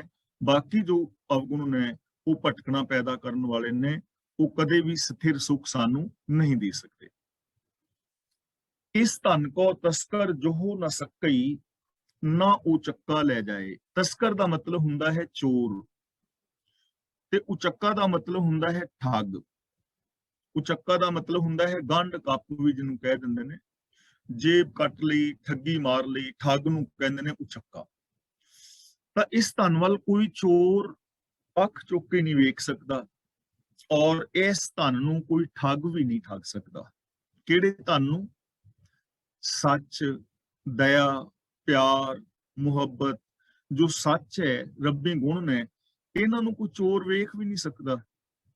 ਦੇਖੋ, ਚੋਰ ਸਾਡੇ ਪੈਸੇ ਚੁਰਾ ਸਕਦੇ ਨੇ, ਸੋਨਾ ਚੁਰਾ ਸਕਦੇ ਨੇ, ਮੋਟਰਸਾਈਕਲ, ਕਾਰ, ਸਕੂਟਰ ਤੁਹਾਡੀ ਚੋਰੀ ਹੋ ਸਕਦੀ ਹੈ, ਪਰ ਤੁਹਾਡੇ ਅੰਦਰ ਜੋ ਸੱਚ ਹੈ, ਦਇਆ ਹੈ, ਉਹਨੂੰ ਕੋਈ ਚੁਰਾ ਸਕਦਾ ਹੈ? ਉਹਨੂੰ ਨਹੀਂ ਚੁਰਾ ਸਕਦਾ। ਚੋਰ ਉਦੋਂ ਚੋਰੀ ਕਰਦਾ ਹੈ ਜਦੋਂ ਮਾਲਕ ਹਾਜ਼ਰ ਨਾ ਹੋਵੇ, ਤੇ ਠੱਗ ਤੁਹਾਡੇ ਸਾਹਮਣੇ ਠੱਗਦਾ ਹੈ। ਠੱਗ ਜਿਹੜਾ ਹੈ, ਡਾਕੂ ਔਰ ਚੋਰ ਦੋਵਾਂ ਦੇ ਨਾਲੋਂ ਜ਼ਿਆਦਾ ਖਤਰਨਾਕ ਹੈ। ਚੋਰ ਤੋਂ ਅਸੀਂ ਰਾਖੀ ਕਰ ਸਕਦੇ ਹਾਂ, ਚੋਰ ਤੋਂ ਰਾਖੀ ਕਰ ਸਕਦੇ ਹਾਂ। ਡਾਕੂ ਤੋਂ ਵੀ ਹੋ ਸਕਦਾ ਹੈ ਕੋਈ ਬਚ ਜਾਏ। ਜਿਹੜਾ ਡਾਕੂ ਆਇਆ ਹੈ, ਜੇ ਉਹਦੇ ਨਾਲੋਂ ਤਗੜੇ ਅਗਲੇ ਕੋਲ ਹਥਿਆਰ ਹੋਣ, ਤੇ ਕਈ ਵਾਰ ਡਾਕੂਆਂ ਨੂੰ ਅਗਲੇ ਮਾਰ ਦਿੰਦੇ ਨੇ ਜਾਂ ਫੜ ਲੈਂਦੇ ਨੇ। ਪਰ ਜਿਹੜਾ ਠੱਗ ਹੈ, ਉਹ ਬਹੁਤ ਖਤਰਨਾਕ ਹੈ। ਠੱਗ ਤੁਹਾਡੇ ਵਰਗਾ ਬਣ ਕੇ ਆਉਂਦਾ ਹੈ, ਤੁਹਾਡੇ ਵਰਗਾ ਰੂਪ ਧਾਰਨ ਕਰਦਾ ਹੈ, ਮਿੱਠੀਆਂ ਮਿੱਠੀਆਂ ਗੱਲਾਂ ਕਰਦਾ ਹੈ, ਤੁਹਾਡੇ ਭਲੇ ਦੀ ਗੱਲ ਕਰਦਾ ਹੈ, ਔਰ ਫਿਰ ਉਹ ਠੱਗਦਾ ਹੈ ਕਿ ਤੁਹਾਡਾ ਪੈਸਾ ਦੁੱਗਣਾ ਕਰ ਦਿਆਂਗੇ, ਤੁਸੀਂ ਇਹ ਕੰਮ ਕਰੋਗੇ, ਤੁਹਾਨੂੰ ਇਹ ਫਲ ਮਿਲੇਗਾ। ਉਹਨੇ ਕੱਪੜੇ ਵੀ ਧਾਰਮਿਕ ਪਾਏ ਹੁੰਦੇ ਨੇ, ਇਸ ਲਈ ਉਹ ਜ਼ਿਆਦਾ ਖਤਰਨਾਕ ਹੈ। ਭਗਤ ਕਬੀਰ ਜੀ ਨੇ ਐਸੇ ਲੋਕਾਂ ਨੂੰ ਠੱਗ ਕਿਹਾ ਹੈ, ਜਿਨ੍ਹਾਂ ਨੇ ਧਾਰਮਿਕ ਬਾਣੇ ਪਾਏ ਨੇ, ਲੇਕਿਨ ਜ਼ਿੰਦਗੀ ਸੋਚ ਉਹਨਾਂ ਦੀ ਧਰਮ ਵਾਲੀ ਨਹੀਂ ਹੈ। ਗੱਲ ਸਾਢੇ ਤੈ ਤੈ ਧੋਤੀਆਂ, ਤੇਰੇ ਪਾਇਨ ਠੱਗ, ਤੇਰੇ ਪਾਇਨ ਤੱਗ, ਗਲੀ ਜਿਨ੍ਹਾਂ ਜਪ ਮਾਲੀਆਂ, ਲੋਟੇ ਹੱਥ ਨਿਭੱਗ, ਕੋਈ ਹਰ ਕੇ ਸੰਤ ਨਾ ਆਖੀਆਂ, ਬਨਾਰਸ ਕੇ ਠੱਗ। ਇਹ ਬਨਾਰਸੀ ਠੱਗ ਨੇ, ਕਿਉਂਕਿ ਪੁਸ਼ਾਕਾਂ ਧਾਰਮਿਕ ਪਾਇਆ ਹੈ, ਕੱਪੜੇ ਧਾਰਮਿਕ ਪਾਏ ਨੇ, ਚੋਲਾ ਪਾਇਆ ਹੈ, ਖੜਾਵਾਂ ਪਾਈਆਂ ਨੇ, ਗੋਲ ਦਸਤਾਰ ਬੰਨੀ ਹੈ, ਮਾਲਾ ਹੱਥ ਵਿੱਚ ਵੀ ਫੜੀ ਹੈ, ਮਾਲਾ ਗਲ ਵਿੱਚ ਵੀ ਪਾਈ ਹੈ, ਮਿੱਠੀਆਂ ਮਿੱਠੀਆਂ ਗੱਲਾਂ ਵੀ ਕਰ ਰਹੇ ਨੇ, ਲੇਕਿਨ ਨਰਕ ਸੁਰਗ ਦੇ ਝਮੇਲੇ ਪਾ ਕੇ ਲੁੱਟ ਰਹੇ ਨੇ, ਜਪ ਤਪ ਦੇ ਫਲ ਦੱਸ ਕੇ ਲੁੱਟ ਰਹੇ ਨੇ, ਕਿਸਮਤ ਦੇ ਫਲ ਦੱਸ ਕੇ ਲੁੱਟ ਰਹੇ ਨੇ। ਤਾਂ ਗੁਰੂ ਜੀ ਕਹਿੰਦੇ ਨੇ, ਕੋਈ ਇਹੋ ਜਿਹਾ ਠੱਗ ਜਿਹੜਾ ਹੈ ਨਾ, ਉਹ ਵੀ ਤੁਹਾਡੇ ਸੱਚ ਨੂੰ ਨਹੀਂ ਠੱਗ ਸਕਦਾ। ਕੋਈ ਚੋਰ ਤੁਹਾਡੇ ਉੱਚੇ ਆਚਰਨ ਨੂੰ ਚੁਰਾ ਨਹੀਂ ਸਕਦਾ। ਇਸ ਲਈ ਇਹ ਜਿਹੜਾ ਧਨ ਹੈ, ਇਹ ਹਮੇਸ਼ਾ ਤੁਹਾਡਾ ਸਾਥ ਦੇਵੇਗਾ। ਇਹ ਹਰ ਤਨ ਜੀਐ ਸੇਤੀ ਰਵ ਰਹਿਆ, ਜੀਐ ਨਾਲੇ ਜਾਏ। ਇਹ ਜੋ ਰੱਬ ਦਾ ਨਾਮ ਹੈ, ਹੁਕਮ ਹੈ, ਰੱਬੀ ਗੁਣ ਨੇ, ਇਹ ਜਿੰਦ ਦੇ ਨਾਲ ਹੀ ਰਹਿੰਦਾ ਹੈ ਔਰ ਜਿੰਦ ਦੇ ਨਾਲ ਹੀ ਜਾਂਦਾ ਹੈ। ਜੇ ਤੁਸੀਂ ਆਪਣੇ ਮਨ ਵਿੱਚ ਵਸਾ ਲਓ, ਆਪਣੀ ਸੋਚ ਅੰਦਰ, ਇਹਨੇ ਸੋਚ ਦੇ ਵਿੱਚ ਹੀ ਰਹਿਣਾ ਹੈ। ਜਿੱਥੇ ਜਾਓਗੇ ਸੋਚ ਨੇ ਤੁਹਾਡੇ ਨਾਲ ਜਾਣਾ ਹੈ, ਇਹ ਤੁਹਾਡਾ ਸਾਥ ਦੇਗਾ। ਜਿਨ੍ਹਾਂ ਦੀ ਸੋਚ ਸੱਚੀ ਸੁੱਚੀ ਹੈ ਉਹ ਇੰਡੀਆ ਰਹਿਣ, ਪਾਕਿਸਤਾਨ ਰਹਿਣ, ਕੈਨੇਡਾ ਰਹਿਣ, ਅਮਰੀਕਾ ਰਹਿਣ, ਇੰਗਲੈਂਡ ਰਹਿਣ, ਚਾਈਨਾ ਰਹਿਣ, ਰਸ਼ੀਆ ਰਹਿਣ, ਉਹਨਾਂ ਦੀ ਸੋਚ ਹਮੇਸ਼ਾ ਸੱਚੀ ਰਹਿਣੀ ਹੈ। ਤੇ ਜਿਨ੍ਹਾਂ ਦੀ ਸੋਚ ਦੇ ਅੰਦਰ ਝੂਠ ਫਰੇਬ ਹੈ, ਉਹ ਕਿਸੇ ਵੀ ਦੇਸ਼ ਵਿੱਚ ਰਹਿਣ, ਉਹਨਾਂ ਨੇ ਉੱਥੇ ਝੂਠ ਫਰੇਬ ਹੀ ਬੋਲਣਾ, ਕਿਉਂਕਿ ਸੋਚ ਦੇ ਨਾਲ ਹੀ ਜਾਣੀ ਹੈ ਨਾ, ਜਿੱਥੇ ਵੀ ਜਾਓਗੇ ਨਾਲ ਜਾਏਗੀ। ਇਸ ਲਈ ਗੁਰੂ ਜੀ ਕਹਿੰਦੇ ਨੇ, ਜੇ ਇਸ ਸ਼ੁਭ ਗੁਣਾਂ ਨੂੰ, ਰੱਬੀ ਗੁਣਾਂ ਨੂੰ ਸੋਚ ਦੇ ਅੰਦਰ ਵਸਾ ਲਿਆ ਜਾਏ ਤਾਂ ਫਿਰ ਇਹ ਸੋਚ ਦੇ ਨਾਲ ਇੱਕਮਿਕ ਹੋ ਜਾਂਦੇ ਨੇ, ਔਰ ਸੋਚ ਦੇ ਨਾਲ ਹੀ ਬੰਦੇ ਦੇ ਨਾਲ ਹੀ ਹਮੇਸ਼ਾ ਰਹਿੰਦੇ ਨੇ। ਪਰ ਇਹ ਗੁਣ ਮਿਲਣਗੇ ਕਿਵੇਂ, ਔਰ ਕੌਣ ਇਹਨਾਂ ਗੁਣਾਂ ਤੋਂ ਵਾਂਝਾ ਰਹਿ ਜਾਂਦਾ ਹੈ? ਗੁਰੂ ਜੀ ਸਾਨੂੰ ਸਮਝਾ ਰਹੇ ਨੇ, ਪੂਰੇ ਗੁਰ ਤੇ ਪਾਈਐ। ਇਹ ਜੋ ਸ਼ੁਭ ਗੁਣ ਨੇ, ਐਸਾ ਅਮੁੱਲਕ ਜੀਵਨ ਹੈ, ਇਹ ਜੋ ਧਨ ਹੈ ਸ਼ੁਭ ਗੁਣਾਂ ਦਾ, ਪੂਰੇ ਗੁਰੂ ਤੋਂ ਮਿਲਦਾ ਹੈ। ਯਾਨੀ ਜੇ ਪੂਰੇ ਗੁਰੂ ਦੇ ਦੱਸੇ ਰਾਹਾਂ ਤੇ ਤੁਰੀਏ ਤਾਂ ਫਿਰ ਸਾਨੂੰ ਇਹ ਗੁਣ ਮਿਲ ਜਾਂਦੇ ਨੇ, ਤਾਂ ਇਹ ਸਾਨੂੰ ਧਨ ਮਿਲ ਜਾਂਦਾ ਹੈ, ਤਾਂ ਸਾਨੂੰ ਐਸੀ ਜ਼ਿੰਦਗੀ ਮਿਲ ਜਾਂਦੀ ਹੈ। ਜੋ ਵੀ ਗੁਰੂ ਦੇ ਦੱਸੇ ਰਾਹ ਤੇ ਤੁਰੇਗਾ ਉਹ ਐਸੀ ਜ਼ਿੰਦਗੀ ਪਾ ਸਕਦਾ ਹੈ। ਕੋਈ ਵੀ, ਕੋਈ ਇਸਤਰੀ ਪੁਰਸ਼, ਬੱਚੀ ਬੱਚਾ, ਜਵਾਨ, ਕਿਸੇ ਵੀ ਉਮਰ ਵਿੱਚ, ਕਿਸੇ ਵੀ ਟਾਈਮ ਤੇ, ਕਦੇ ਵੀ, ਜਦੋਂ ਵੀ ਉਹ ਚਾਹੇ ਗੁਰਮਤ ਆਸ਼ੇ ਅਨੁਸਾਰ ਜ਼ਿੰਦਗੀ ਜੀਵੇ ਤਾਂ ਇਹ ਧਨ ਮਿਲ ਸਕਦਾ ਹੈ। ਮਨਮੁਖ ਪੱਲੇ ਨਾ ਪਾਏ, ਪਰ ਜੋ ਆਪ ਹੁਦਰਾ ਹੈ ਉਹਦੇ ਪੱਲੇ ਨਹੀਂ ਪੈਂਦਾ। ਜੇ ਕੋਈ ਗੁਰੂ ਦੀ ਗੱਲ ਨਾ ਮੰਨੇ, ਆਪ ਹੁਦਰੀਆਂ ਕਰੇ, ਚਲਾਕੀਆਂ ਕਰੇ, ਠੱਗੀਆਂ ਕਰੇ, ਤਾਂ ਫਿਰ ਇਹ ਸ਼ੁਭ ਗੁਣਾਂ ਦਾ ਧਨ ਪੱਲੇ ਚਲਾਕੀਆਂ ਨਾਲ ਨਹੀਂ ਪਾਈ ਪੈਂਦਾ, ਆਪ ਹੁਦਰਾਪਨ ਦੇ ਨਾਲ ਨਹੀਂ ਪੈਂਦਾ। ਸਾਨੂੰ ਕਿਸੇ ਨਿਯਮ ਨਿਯਮਾਵਲੀ ਦੇ ਅੰਦਰ ਰਹਿਣਾ ਪਵੇਗਾ ਨਾ। ਜੇ ਅਸੀਂ ਚਾਹੁੰਦੇ ਹਾਂ ਸਾਡੀ ਜ਼ਿੰਦਗੀ ਚੰਗੀ ਹੋਵੇ ਤਾਂ ਸਾਨੂੰ ਆਪਣੀ ਸ਼ਬਦਾਵਲੀ, ਸਾਨੂੰ ਆਪਣੀ ਸੋਚ, ਆਪਣਾ ਬਿਹੇਵੀਅਰ, ਸਾਰਾ ਕੁਝ ਚੇਂਜ ਕਰਨਾ ਪਵੇਗਾ। ਕਿਸੇ ਸਿਸਟਮ ਦੇ ਅੰਦਰ ਰਹਿਣਾ ਪਵੇਗਾ ਨਾ, ਕਿਸੇ ਮਾਨ ਮਰਿਆਦਾ ਦੇ ਅੰਦਰ ਰਹਿਣਾ ਪਵੇਗਾ। ਵੱਡਿਆਂ ਦਾ ਸਤਿਕਾਰ, ਹਮ ਉਮਰ ਨਾਲ ਪਿਆਰ, ਛੋਟਿਆਂ ਦੇ ਨਾਲ ਸਨੇਹ ਕਰਨਾ ਹੋਏਗਾ ਤਾਂ ਹੀ ਹੈ ਨਾ। ਤੇ ਜੇ ਕੋਈ ਆਪ ਹੁਦਰੀਆਂ ਕਰੇ, ਨਾ ਆਪਣੇ ਤੋਂ ਵੱਡੇ ਦਾ ਆਦਰ ਕਰੇ, ਨਾ ਹਮ ਉਮਰ ਨਾਲ ਪਿਆਰ ਕਰੇ, ਨਾ ਛੋਟਿਆਂ ਨਾਲ ਸਨੇਹ ਕਰੇ, ਨਾ ਸੱਚ ਬੋਲੇ, ਤਾਂ ਫਿਰ ਇਹ ਆਤਮਿਕ ਜੀਵਨ ਪੱਲੇ ਨਹੀਂ ਪਵੇਗਾ। ਧਨ ਵਪਾਰੀ ਨਾਨਕਾ, ਜਿਨ੍ਹਾਂ ਨਾਮ ਤਨ ਖੱਟਿਆ ਆਏ। ਗੁਰੂ ਪਾਤਸ਼ਾਹ ਜੀ ਕਹਿੰਦੇ ਨੇ, ਧਨ ਦਾ ਮਤਲਬ ਮੁਬਾਰਕ, ਭਾਗਾਂ ਵਾਲੇ। ਆਏ ਤਾਂ ਮਤਲਬ ਇੱਥੇ ਆ ਕੇ ਜਗਤ ਵਿੱਚ ਜਨਮ ਲੈ ਕੇ ਉਹ ਭਾਗਾਂ ਵਾਲੇ ਬਣ ਜਾ ਰਹੇ ਨੇ। ਜੀਵ ਨੇ, ਮਨੁੱਖ ਨੇ, ਇਸਤਰੀਆਂ ਪੁਰਸ਼ ਭਾਗਾਂ ਵਾਲੇ ਨੇ, ਜਿਨ੍ਹਾਂ ਨੇ ਜਨਮ ਲੈ ਕੇ ਜੀਵਨ ਜੀਂਦਿਆਂ ਇਹ ਨਾਮ ਤਨ ਖੱਟਿਆ ਹੈ, ਭਾਵ ਰੱਬੀ ਗੁਣਾਂ ਦਾ ਖਜ਼ਾਨਾ ਇਕੱਠਾ ਕੀਤਾ ਹੈ। ਗੁਣ ਵਿਹਾਜੇ ਨੇ, ਸੱਚ ਵਿਹਾਜਿਆ ਹੈ। ਜਿਨ੍ਹਾਂ ਨੇ ਸੱਚ ਨੂੰ ਬੇਸ ਬਣਾ ਕੇ ਆਪਣੀ ਜ਼ਿੰਦਗੀ ਜੀਵੀ ਹੈ, ਧਨਤਾ ਯੋਗ ਨੇ। ਹੁਣ ਦੇਖੋ, ਗੁਰੂ ਦੀ ਸ਼ਾਬਾਸ਼ੀ ਲੈਣੀ ਹੈ ਤਾਂ ਕਿੰਨਾ ਸੌਖਾ ਕੰਮ ਹੈ ਨਾ, ਕਿ ਅਸੀਂ ਗੁਣਾਂ ਦੇ ਵਪਾਰੀ ਹੋਈਏ, ਗੁਣਾਂ ਦੇ ਰਾਹਾਂ ਤੇ ਤੁਰੀਏ, ਗੁਣ ਖੱਟੀਏ, ਗੁਣ ਵਿਹਾਜੀਏ। ਸੰਸਾਰ ਵੱਲੋਂ ਵੀ ਮੁਬਾਰਕਬਾਦ ਮਿਲੇਗੀ। ਲੋਕ ਕਹਿਣਗੇ ਧਨਤਾ ਯੋਗ ਨੇ, ਵੀ ਇਹਨਾਂ ਦਾ ਜੀਵਨ ਧਨ ਹੈ, ਇਹਨਾਂ ਦਾ ਆਉਣਾ ਮੁਬਾਰਕ ਹੈ, ਇਹਨਾਂ ਦਾ ਆਉਣਾ ਸਫਲਾ ਹੈ। ਤਾਂ ਇਹ ਕੰਮ ਦੁਨੀਆ ਦਾ ਹਰ ਬੰਦਾ ਕਰ ਸਕਦਾ ਹੈ, ਜੇ ਕਰਨਾ ਚਾਹੇ। ਐਸੀ ਜ਼ਿੰਦਗੀ ਅਸੀਂ ਜੀ ਸਕਦੇ ਹਾਂ, ਬਸ਼ਰਤੇ ਕਿ ਜੀਣਾ ਚਾਹੀਏ। ਤਾਂ ਗੁਰੂ ਜੀ ਕਹਿੰਦੇ ਨੇ, ਧਨਤਾ ਯੋਗ ਨੇ ਉਹ ਜੀਵ ਵਣਜਾਰੇ, ਜਿਨ੍ਹਾਂ ਨੇ ਪ੍ਰਭੂ ਦੇ ਗੁਣਾਂ ਦਾ ਧਨ ਖੱਟਿਆ ਹੈ, ਭਾਵ ਜਿਨ੍ਹਾਂ ਨੇ ਗੁਣਾਂ ਵਾਲੀ ਜ਼ਿੰਦਗੀ ਜੀਵੀ ਹੈ। ਪੌੜੀ, ਮੇਰਾ ਸਾਹਿਬ ਅਤ ਵੱਡਾ, ਸੱਚ ਗਹਿਰ ਗੰਭੀਰਾ। ਗਹਿਰ ਦਾ ਮਤਲਬ ਡੂੰਘਾ, ਤੇ ਗੰਭੀਰ ਦਾ ਮਤਲਬ ਧੀਰਜ ਵਾਲਾ। ਮੇਰਾ ਪ੍ਰਭੂ ਬਹੁਤ ਵੱਡਾ ਹੈ। ਸੱਚ ਦਾ ਮਤਲਬ ਸਦਾ ਕਾਇਮ ਰਹਿਣ ਵਾਲਾ ਹੈ। ਗਹਿਰ ਦਾ ਮਤਲਬ ਬਹੁਤ ਗਹਿਰਾ, ਗੁਣਾਂ ਦਾ ਸਾਗਰ ਹੈ। ਤੇ ਗੰਭੀਰਾ ਦਾ ਮਤਲਬ ਧੀਰਜ ਵਾਲਾ ਹੈ, ਵੱਡੇ ਜਿਗਰੇ ਵਾਲਾ ਹੈ। ਹੁਣ ਦੇਖੋ, ਰੱਬ ਦੀਆਂ ਵਡਿਆਈਆਂ ਦੱਸ ਰਹੇ ਨੇ। ਇੱਕ ਤਾਂ ਸਦਾ ਕਾਇਮ ਰਹਿਣ ਵਾਲਾ ਹੈ, ਗਹਿਰੇ ਗੁਣਾਂ ਦਾ ਸਾਗਰ ਹੈ, ਔਰ ਗੰਭੀਰ ਧੀਰਜ ਵਾਲਾ, ਵੱਡੇ ਜਿਗਰੇ ਵਾਲਾ ਹੈ। ਤੇ ਹੁਣ ਸਵਾਲ ਪੈਦਾ ਹੁੰਦਾ ਹੈ ਕਿ ਜਿਹੜਾ ਬਹੁਤ ਵੱਡਾ ਹੈ, ਜੋ ਸदैव ਹੈ, ਸਦਾ ਕਾਇਮ ਰਹਿਣ ਵਾਲਾ ਹੈ, ਜੋ ਡੂੰਘੇ ਗੁਣਾਂ ਦਾ ਸਾਗਰ ਹੈ, ਔਰ ਜੋ ਬੜੇ ਧੀਰਜ ਵਾਲਾ, ਉਹ ਹੈ ਕਿੱਥੇ? ਉਹ ਹੈ ਕਿੱਥੇ? ਤਾਂ ਗੁਰੂ ਜੀ ਕਹਿੰਦੇ ਨੇ, ਘਟ ਘਟ ਮੈਂ ਹਰ ਜੂ ਵਸੈ, ਸਭ ਮੈਂ ਜੋਤ ਜੋਤ ਹੈ ਸੋਇ। ਹਰ ਇੱਕ ਦੇ ਅੰਦਰ, ਤੁਹਾਡੇ ਅੰਦਰ। ਔਰ ਤੁਸੀਂ ਕੌਣ ਹੋ? ਮੈਂ ਕੌਣ ਹਾਂ? ਮਨ ਤੂੰ ਜੋਤ ਸਰੂਪ ਹੈ, ਆਪਣਾ ਮੂਲ ਪਛਾਣ, ਅਸੀਂ ਉਸ ਗਹਿਰ ਗੰਭੀਰ ਦੇ ਹੀ ਰੂਪ ਆ, ਉਹਦਾ ਹੀ ਰੂਪ ਆ, ਸਾਡੇ ਅੰਦਰ ਹੀ ਹੈ ਉਹ। ਤਾਂ ਇਥੋਂ ਸਾਡੇ ਵਾਸਤੇ ਕੈਸੀ ਪੋਜ਼ਿਟਿਵਿਟੀ ਔਰ ਸਕਾਰਾਤਮਕਤਾ ਨਿਕਲ ਰਹੀ ਹੈ, ਸਾਡੇ ਵਾਸਤੇ ਕਿਹੜੀ ਵੱਡੀ ਸੰਭਾਵਨਾ ਹੈ ਹਰ ਮਨੁੱਖ ਲਈ, ਕਿ ਅਨੰਤ ਗੁਣਾਂ ਦਾ ਸਾਗਰ ਸਾਡੇ ਅੰਦਰ ਹੀ ਹੈ, ਬਾਹਰ ਨਹੀਂ ਹੈ। ਸਦਾ ਕਾਇਮ ਰਹਿਣ ਵਾਲਾ ਸੱਚ ਸਾਡੇ ਅੰਦਰ ਹੈ, ਵੱਡਾ ਜਿਗਰਾ ਸਾਡੇ ਅੰਦਰ ਹੈ। ਭਾਵ ਜੇ ਅਸੀਂ ਚਾਹੀਏ ਤਾਂ ਆਪਣੇ ਅੰਦਰੋਂ ਅਨੰਤ ਗੁਣ ਪ੍ਰਗਟ ਕਰ ਸਕਦੇ ਹਾਂ। ਜੇ ਅਸੀਂ ਚਾਹੀਏ ਤਾਂ ਅਸੀਂ ਧੀਰਜਵਾਨ, ਵੱਡੇ ਧੀਰਜ ਵਾਲੇ ਹੋ ਸਕਦੇ ਹਾਂ, ਜੇ ਅਸੀਂ ਯੂਜ਼ ਕਰੀਏ ਇਹਨਾਂ ਚੀਜ਼ਾਂ ਨੂੰ। ਸੱਚ ਸਾਡੇ ਅੰਦਰ ਹੈ ਜੇ ਅਸੀਂ ਯੂਜ਼ ਕਰੀਏ, ਪਰ ਅਸੀਂ ਯੂਜ਼ ਨਹੀਂ ਨਾ ਕਰਦੇ। ਅਸੀਂ ਧੀਰਜ ਨੂੰ ਯੂਜ਼ ਹੀ ਨਹੀਂ ਕਰਦੇ। ਨਿੱਕੀ ਜੀ ਸਾਨੂੰ ਗੱਲ ਕਹੇ ਅਸੀਂ ਕਲਪ ਜਾਂਦੇ ਹਾਂ, ਬਿਲਕੁਲ ਇੱਕ ਪਲ ਵਿੱਚ ਕਲਪ ਜਾਂਦੇ ਹਾਂ, ਗੁੱਸਾ ਹੋ ਜਾਂਦੇ ਹਾਂ, ਇੱਕ ਦੂਜੇ ਤੋਂ ਦੂਰ ਜਾਣ ਦੀ ਟਰਾਈ ਕਰਦੇ ਹਾਂ, ਲੜਨ ਮਰਨ ਵਾਸਤੇ ਇੱਕ ਪਲ ਵੀ ਨਹੀਂ ਲੱਗਦਾ, ਧੀਰਜ ਗਵਾ ਬੈਂਦੇ ਆ। ਰੀਜ਼ਨ ਕੀ ਹੈ ਕਿ ਇਸ ਅੰਦਰਲੇ ਧੀਰਜ ਨੂੰ ਯੂਜ਼ ਹੀ ਨਹੀਂ ਕਰਦੇ। ਸਾਨੂੰ ਕੋਈ ਛੋਟੀ ਜੀ ਗੱਲ ਪੁੱਛੇ ਅਸੀਂ ਝੂਠ ਬੋਲ ਦਿੰਦੇ ਆ, ਕਾਰਨ ਸੱਚ ਤੇ ਅੰਦਰ ਹੈ ਪਰ ਸੱਚ ਨੂੰ ਯੂਜ਼ ਨਹੀਂ ਕਰ ਰਹੇ। ਅੰਦਰ ਅਨੰਤ ਗੁਣਾਂ ਦਾ ਸਾਗਰ ਹੈ ਪਰ ਔਗਣ ਕਮਾ ਰਹੇ ਆ, ਅਸੀਂ ਯੂਜ਼ ਨਹੀਂ ਕਰ ਰਹੇ। ਤਾਂ ਗੁਰੂ ਪਾਤਸ਼ਾਹ ਜੀ ਕਹਿੰਦੇ ਨੇ ਮੇਰਾ ਪ੍ਰਭੂ ਬਹੁਤ ਵੱਡਾ ਹੈ, ਸਦਾ ਕਾਇਮ ਰਹਿਣ ਵਾਲਾ ਹੈ, ਅਨੰਤ ਗੁਣਾਂ ਦਾ ਗਹਿਰਾ ਸਾਗਰ ਹੈ, ਬੜੇ ਵੱਡੇ ਜਿਗਰੇ ਵਾਲਾ ਹੈ। ਤੇ ਦੂਜੀ ਗੱਲ ਕਿ ਉਹ ਸਾਡੇ ਅੰਦਰ ਹੈ, ਅਸੀਂ ਸਾਰੇ ਉਹਦਾ ਰੂਪ ਹਾਂ, ਸਾਡੇ ਅੰਦਰ ਇਹ ਸੰਭਾਵਨਾਵਾਂ ਨੇ।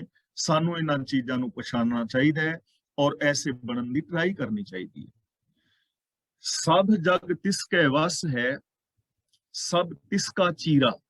ਚੀਰਾ ਦਾ ਮਤਲਬ ਹੁੰਦਾ ਹੈ ਪੱਲਾ, ਖਲਾਰਾ, ਯਾਨੀ ਆਸਰਾ। ਸਭ ਜਗ ਤਿਸਕੇ ਵਸ ਹੈ, ਸਾਰਾ ਸੰਸਾਰ ਉਹਦੇ ਵਸ ਵਿੱਚ ਹੈ। ਵਸ ਵਿੱਚ ਕਿਵੇਂ ਹੈ?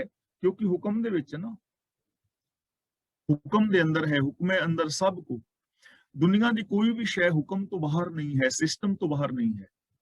ਚਾਹੇ ਧਰਤੀ ਹੈ, ਚੰद्रमा ਹੈ, ਸੂਰਜ ਹੈ, ਹਵਾ ਹੈ, ਪੌਣ ਹੈ, ਪਾਣੀ ਹੈ, ਕੁਝ ਵੀ ਹੈ, ਸਾਰਾ ਕੁਝ ਹੁਕਮ ਦੇ ਵਿੱਚ ਹੈ ਨਾ। ਸਿਸਟਮ ਤੋਂ ਬਾਹਰ ਤਾਂ ਕੁਝ ਵੀ ਨਹੀਂ। ਧੂਲ ਦਾ ਇੱਕ ਕਣ ਵੀ ਸਿਸਟਮ ਤੋਂ ਬਾਹਰ ਹਰਕਤ ਨਹੀਂ ਕਰ ਸਕਦਾ। ਸਭ ਤਿਸਕਾ ਚੀਰਾ, ਤੇ ਇਹ ਸਾਰਾ ਖਲਾਰਾ ਜਿਹੜਾ ਨਾ ਇਹ ਉਸੇ ਦਾ ਹੀ। ਚੀਰਾ ਦਾ ਮਤਲਬ ਖਲਾਰਾ। ਇਹ ਜਗਤ ਦਾ ਸਾਰਾ ਖਲਾਰਾ ਉਸੇ ਦਾ ਹੈ, ਉਹ ਆਪ ਹੀ ਪਸਰਿਆ ਹੋਇਆ ਹੈ। ਹਰ ਚੀਜ਼ ਉਸੇ ਦਾ ਹੀ ਰੂਪ ਹੈ ਔਰ ਹਰ ਸ਼ੈ ਉਹਦੇ ਹੁਕਮ ਵਿੱਚ ਹੈ ਔਰ ਹਰ ਸ਼ੈ ਉਹਦੇ ਹੀ ਆਸਰੇ ਹੈ। ਗੁਰ ਪ੍ਰਸਾਦੀ ਪਾਈਐ ਨਿਹਚਲ ਧਨ ਧੀਰਾ। ਧੀਰਾ ਦਾ ਮਤਲਬ ਧੀਰਜ ਵਾਲਾ, ਕਾਇਮ ਰਹਿਣ ਵਾਲਾ। ਧਨ ਧੀਰਾ ਦਾ ਮਤਲਬ ਸਦਾ ਥਿਰ ਰਹਿਣ ਵਾਲਾ ਧਨ। ਉਹ ਧਨ ਜਿਹੜਾ ਸਦਾ ਥਿਰ ਰਹਿਣ ਵਾਲਾ ਹੈ। ਸਾਡਾ ਜੋ ਧਨ ਹੈ, ਪੈਸੇ ਨੇ, ਪ੍ਰਾਪਰਟੀ ਹੈ, ਇਹ ਸਦਾ ਥਿਰ ਰਹਿਣ ਵਾਲੀ ਨਹੀਂ ਹੈ। ਬੈਂਕ ਅਕਾਊਂਟ ਵਿੱਚ ਪੈਸੇ ਜਮਾ ਨਾ ਕਰਾਓ ਤੇ ਕਢਾਈ ਜਾਓ, ਜਿੱਡਾ ਮਰਜੀ ਵੱਡਾ ਬੈਂਕ ਬੈਲੈਂਸ ਹੋ, ਇੱਕ ਦਿਨ ਖਤਮ ਹੋ ਜਾਏਗਾ ਨਾ। ਕਢਾਈ ਜਾਓਗੇ, ਪਾਓਗੇ ਨਹੀਂ ਤਾਂ ਖਤਮ ਹੋ ਜਾਏਗਾ, ਖਰਚਾਂਗੇ ਖਤਮ ਹੋ ਜਾਏਗਾ। ਪਰ ਗੁਰੂ ਪਾਤਸ਼ਾਹ ਜੀ ਕਹਿੰਦੇ ਨੇ ਜੋ ਸੱਚ ਹੈ ਇਹ ਐਸਾ ਧਨ ਹੈ ਕਿ ਇਹਨੇ ਕਦੇ ਮੁੱਕਣਾ ਨਹੀਂ, ਸਦਾ ਰਹਿਣ ਵਾਲਾ ਹੈ। ਜਿੰਨਾ ਖਰਚੋਗੇ ਵਧੇਗਾ, ਘਟੇਗਾ ਨਹੀਂ। ਸ਼ੁਭ ਗੁਣ ਨੇ, ਦਇਆ ਹੈ, ਪਿਆਰ ਮੁਹੱਬਤ ਹੈ, ਇਹਨਾਂ ਗੁਣਾਂ ਨੂੰ ਜਿੰਨਾ ਵੀ ਖਰਚੋਗੇ ਨਾ ਇਹ ਘਟਣਗੇ ਨਹੀਂ, ਇਹ ਹੋਰ ਵੱਧਦੇ ਚਲੇ ਜਾਣਗੇ। ਤਾਂ ਗੁਰੂ ਪਾਤਸ਼ਾਹ ਜੀ ਕਹਿੰਦੇ ਨੇ ਕਿ ਪ੍ਰਭੂ ਦਾ ਜੋ ਸੱਚ ਰੂਪ ਧਨ ਹੈ, ਗੁਣ ਰੂਪ ਧਨ ਹੈ, ਇਹ ਸਦਾ ਥਿਰ ਰਹਿਣ ਵਾਲਾ ਹੈ। ਪਰ ਇਹ ਗੁਣ ਰੂਪ ਜੋ ਧਨ ਹੈ, ਗੁਰ ਪ੍ਰਸਾਦੀ ਪਾਈ ਹੈ, ਗੁਰੂ ਦੀ ਕਿਰਪਾ ਰਾਹੀਂ ਮਿਲਦਾ ਹੈ। ਯਾਨੀ ਗੁਰੂ ਦੇ ਦੱਸੇ ਰਾਹਾਂ ਤੇ ਚੱਲਿਆ ਮਿਲਦਾ ਹੈ। ਗਿਆਨ ਗੁਰੂ ਦੀ ਅਗਵਾਈ ਵਿੱਚ ਤੁਰਿਆ ਇਹ ਗੁਣਾਂ ਦਾ ਧਨ ਜਿਹੜਾ ਹੈ ਉਹ ਸਾਨੂੰ ਪ੍ਰਾਪਤ ਹੁੰਦਾ ਹੈ। ਕਿਰਪਾ ਤੇ ਹਰ ਮਨ ਵਸੈ, ਭੇਟੈ ਗੁਰ ਸੂਰਾ। ਭੇਟੇ ਦਾ ਮਤਲਬ ਮਿਲਦਾ ਹੈ, ਭੇਟੈ ਗੁਰੂ ਦਾ ਮਤਲਬ ਜਿਨ੍ਹਾਂ ਨੂੰ ਗੁਰੂ ਮਿਲਦਾ ਹੈ, ਗੁਰੂ ਸੂਰਮਾ ਜਿਨ੍ਹਾਂ ਨੂੰ ਮਿਲਦਾ ਹੈ। ਤਾਂ ਗੁਰੂ ਪਾਤਸ਼ਾਹ ਜੀ ਕਹਿੰਦੇ ਨੇ ਪ੍ਰਭੂ ਦੀ ਮਿਹਰ ਦੇ ਨਾਲ ਗੁਰੂ ਮਿਲਦਾ ਹੈ ਤੇ ਹਰ ਨਾਮ ਮਨ ਵਿੱਚ ਵਸ ਜਾਂਦਾ ਹੈ। ਕਿਰਪਾ ਤੇ ਹਰ ਮਨ ਵਸੈ, ਭੇਟੈ ਗੁਰ ਸੂਰਾ। ਜਦੋਂ ਪੂਰਾ ਗੁਰੂ ਮਿਲਦਾ ਹੈ ਤਾਂ ਕਿਰਪਾ ਦੇ ਨਾਲ ਪ੍ਰਭੂ ਦਾ ਜੋ ਨਾਮ ਹੈ, ਹੁਕਮ ਹੈ, ਰੱਬੀ ਗੁਣ ਨੇ, ਉਹ ਸਾਡੇ ਮਨ ਵਿੱਚ ਵਸ ਜਾਂਦੇ ਨੇ। ਕਦੋਂ? ਜਦੋਂ ਗੁਰੂ ਮਿਲਦਾ ਹੈ। ਮੀਨਸ ਜਦੋਂ ਅਸੀਂ ਗੁਰੂ ਦੀ ਸ਼ਰਨ ਵਿੱਚ ਆਉਂਦੇ ਹਾਂ, ਜਦੋਂ ਅਸੀਂ ਗਿਆਨ ਗੁਰੂ ਦੀ ਅਗਵਾਈ ਵਿੱਚ ਚੱਲਦੇ ਹਾਂ, ਜਦੋਂ ਅਸੀਂ ਗੁਰੂ ਦੇ ਦਿੱਤੇ ਵੇ ਆਫ ਲਾਈਫ ਨੂੰ ਅਪਣਾਉਂਦੇ ਹਾਂ, ਤਾਂ ਇਹ ਜੋ ਰੱਬੀ ਗੁਣ ਨੇ ਉਹ ਸਾਡੇ ਮਨ ਦੇ ਵਿੱਚ ਵਸ ਜਾਂਦੇ ਨੇ। ਪ੍ਰਭੂ ਸਾਡੀ ਮਨ ਵਿੱਚ ਵਸ ਜਾਂਦਾ ਹੈ, ਸਾਡੀ ਮੈਂਟੈਲਿਟੀ, ਸਾਡੀ ਸੋਚ ਵਿੱਚ ਵਸ ਜਾਂਦਾ ਹੈ, ਔਰ ਸਾਨੂੰ ਚਾਰ ਚਫੇਰੇ ਉਹਦਾ ਹੀ ਰੂਪ, ਉਹਦਾ ਨੂਰ, ਉਹਦਾ ਜ਼ਹੂਰ, ਉਹਦਾ ਜਲਵਾ ਨਜ਼ਰੀ ਪੈਂਦਾ ਹੈ। ਆ ਸਾਰਾ ਦਿਸਦਾ ਜਗਤ ਉਹਦਾ ਹੀ ਰੂਪ ਦਿਸਦਾ ਹੈ। ਗੁਣਵੰਤੀ ਸਾਲਾਹਿਆ ਸਦਾ ਥਿਰ ਨਿਹਚਲ ਹਰ ਪੂਰਾ। ਗੁਣਵੰਤੀ ਨਹੀਂ ਪੜਨਾ, ਗੁਣਵੰਤੀ ਬਿੰਦੀ ਲਗਾ ਕੇ, ਕਿਉਂਕਿ ਇਹ ਬਹੁਵਚਨੀ ਹੈ। ਗੁਣਵੰਤੀ ਸਾਲਾਹਿਆ ਸਦਾ ਥਿਰ ਨਿਹਚਲ ਹਰ ਪੂਰਾ। ਉਹ ਸਦਾ ਥਿਰ ਹੈ, ਨਿਹਚਲ ਦਾ ਮਤਲਬ ਅਡੋਲ ਹੈ, ਔਰ ਪੂਰਾ ਹੈ, ਤੇ ਗੁਣਵਾਨਾਂ ਨੇ ਉਹਨਾਂ ਨੂੰ ਸਲਾਇਆ ਹੈ।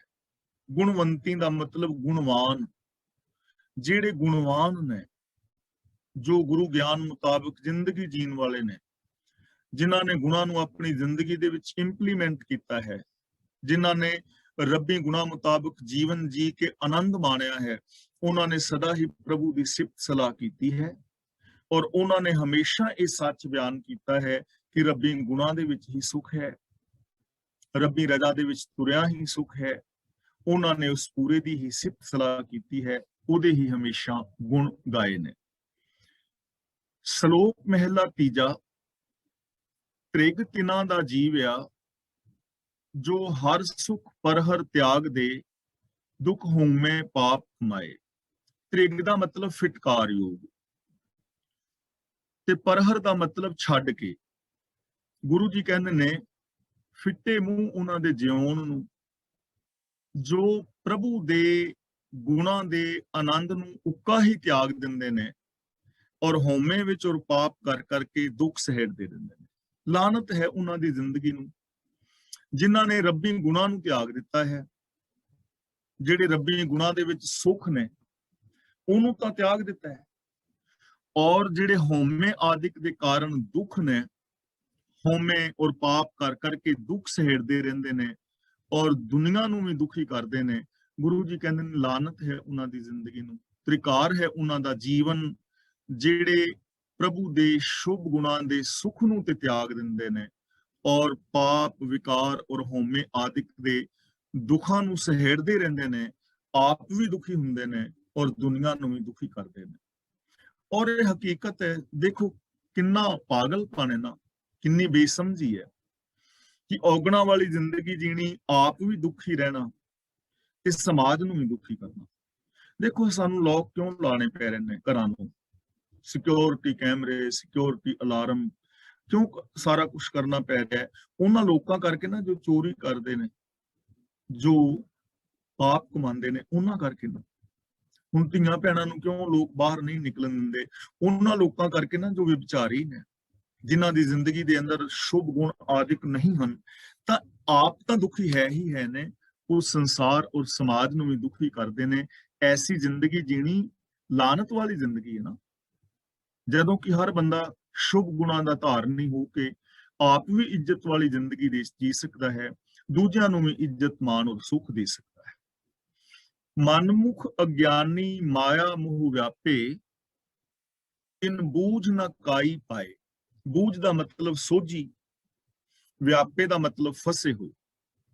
ਅਜੇ ਹੈ ਜਾਹਲ ਲੋਕ, ਮਨ ਦੇ ਪਿੱਛੇ ਤੁਰਦੇ ਨੇ ਤੇ ਮਾਇਆ ਦੇ ਮੋਹ ਵਿੱਚ ਜਕੜੇ ਰਹਿੰਦੇ ਨੇ। ਉਹਨਾਂ ਨੂੰ ਕੋਈ ਮੱਤ ਨਹੀਂ ਹੁੰਦੀ, ਕੋਈ ਸਮਝ ਨਹੀਂ ਹੁੰਦੀ।